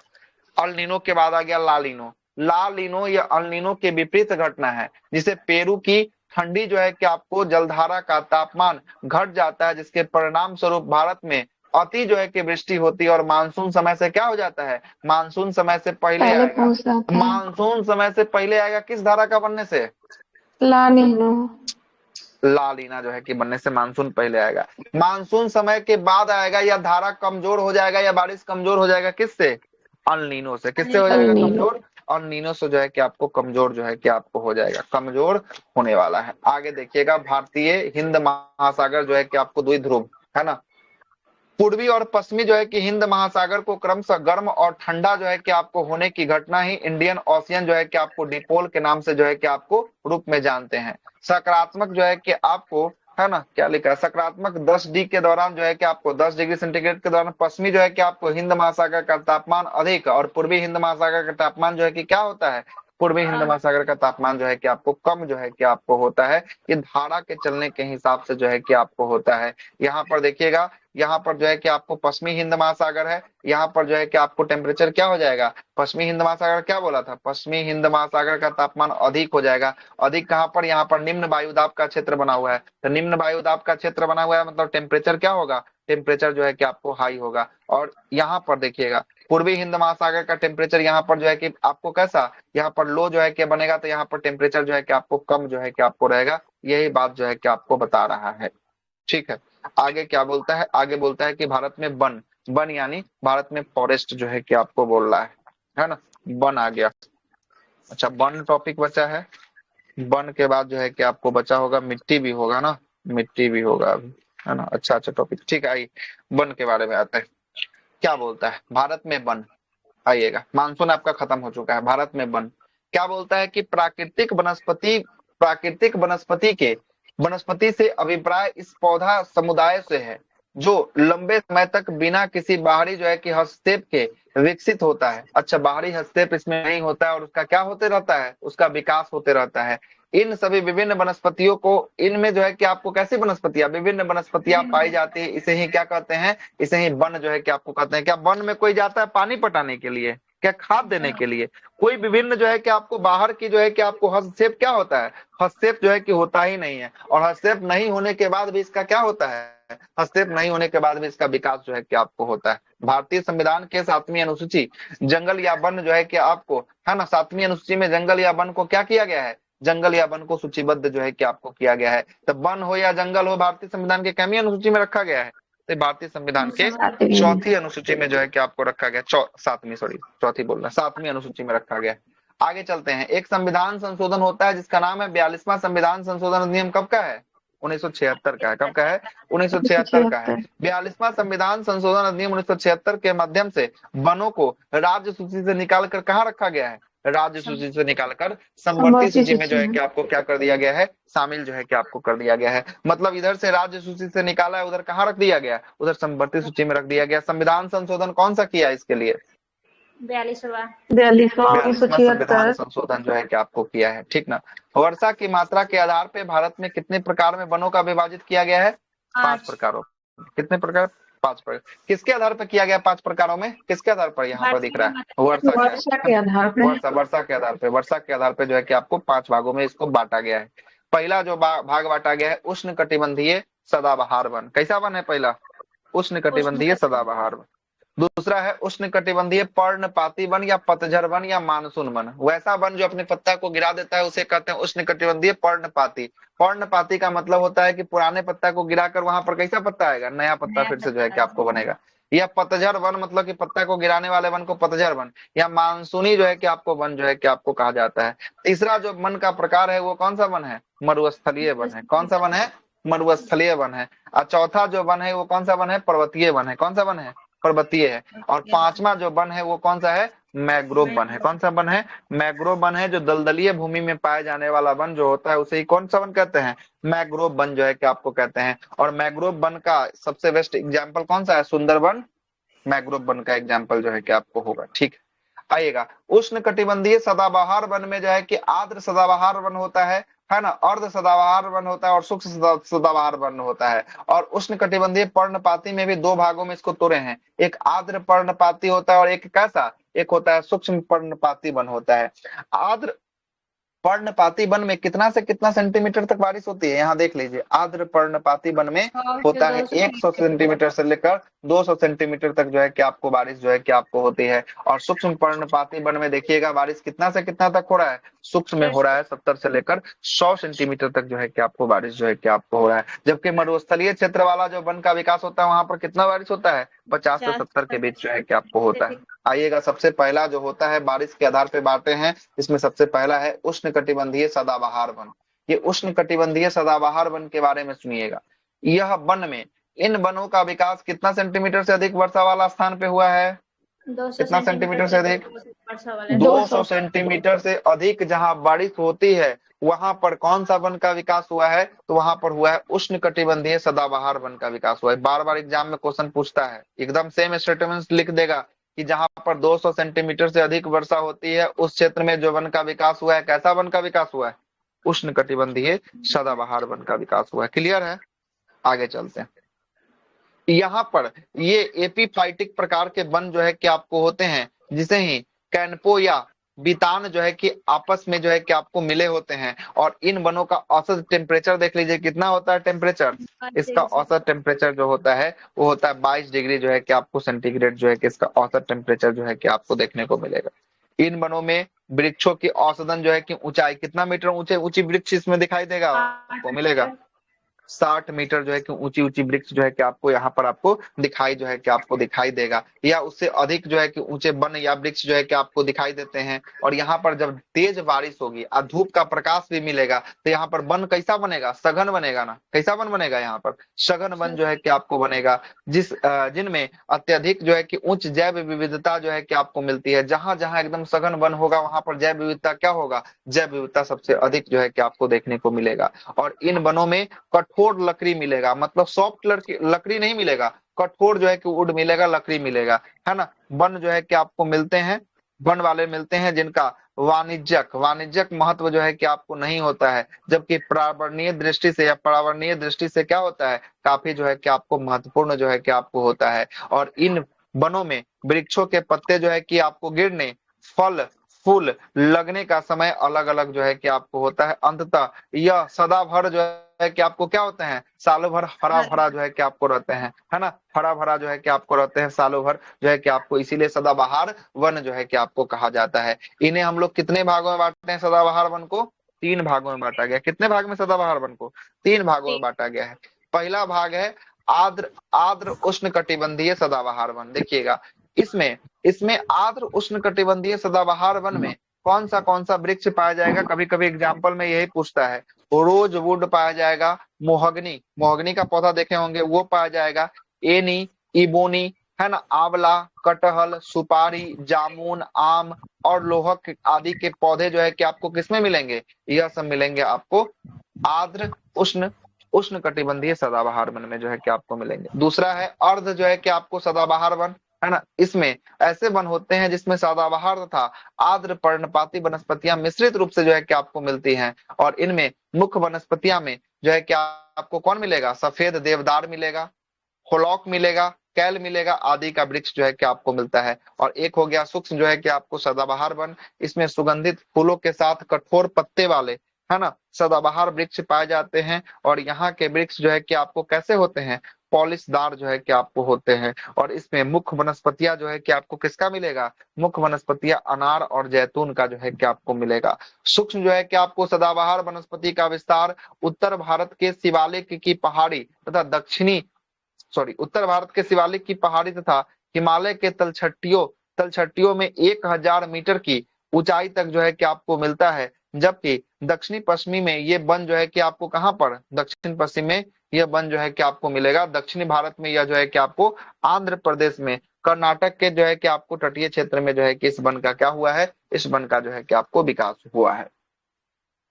आगे बोलता है कि भारत में सदाबहार अर्ध सदाबहार वनों का विस्तार की बात करेंगे। यह सदाबहार वन और अर्ध सदाबहार वन का विस्तार, यह देखिएगा पश्चिमी घाट के पश्चिमी ढालों पर अरुणाचल प्रदेश, पश्चिमी घाट के पश्चिमी ढाल माने पश्चिमी घाट के पश्चिमी ढाल, और कहां पर? अरुणाचल प्रदेश को छोड़कर सभी पूर्वोत्तर भारत, अंडमान निकोबार द्वीप समूह, लक्षद्वीप समूह में जो है कि कैसा वन मिलता है? यही वन मिलता है। केवल और केवल पूर्वोत्तर भारत में किसको छोड़ देना है? पूर्वोत्तर भारत में छोड़ देना है अरुणाचल प्रदेश को, केवल और केवल जो है कि आपको छोड़ दीजिएगा, है ना। और बाकी सब जगह जो मिलेगा वो कैसा वन मिलेगा? वह मिलेगा सदाबहार और अर्ध सदाबहार वन जो है कि आपको दिखाई देगा। आगे देखिएगा, यह जो आपका पूरा का पूरा हो गया, ये पश्चिमी घाट हो गया। ये पश्चिमी घाट में कैसा वन? अर्ध सदाबहार या सदाबहार वन मिल रहा है। उसके बाद देखिएगा हल्का सा इलाका यहाँ में मिल रहा है, अंडमान निकोबार का इलाका में मिल रहा है, लक्षद्वीप का इलाका में मिल रहा है। और ये केवल किसको छोड़कर? एपी यानी अरुणाचल प्रदेश को छोड़कर बाकी जो पूर्वोत्तर भारत में है सब में कैसा दिखाई देगा, सब में दिखाई देगा, सदाबहार या अर्ध सदाबहार वन जो है कि आपको दिखाई देने वाला है, दिखाई देने वाला है। अगला जो है ये है आपका कौन सा, उष्णकटिबंधीय पर्णपाती या पतझड़ वन या मानसून वन जो है किसी को कहा जाता है।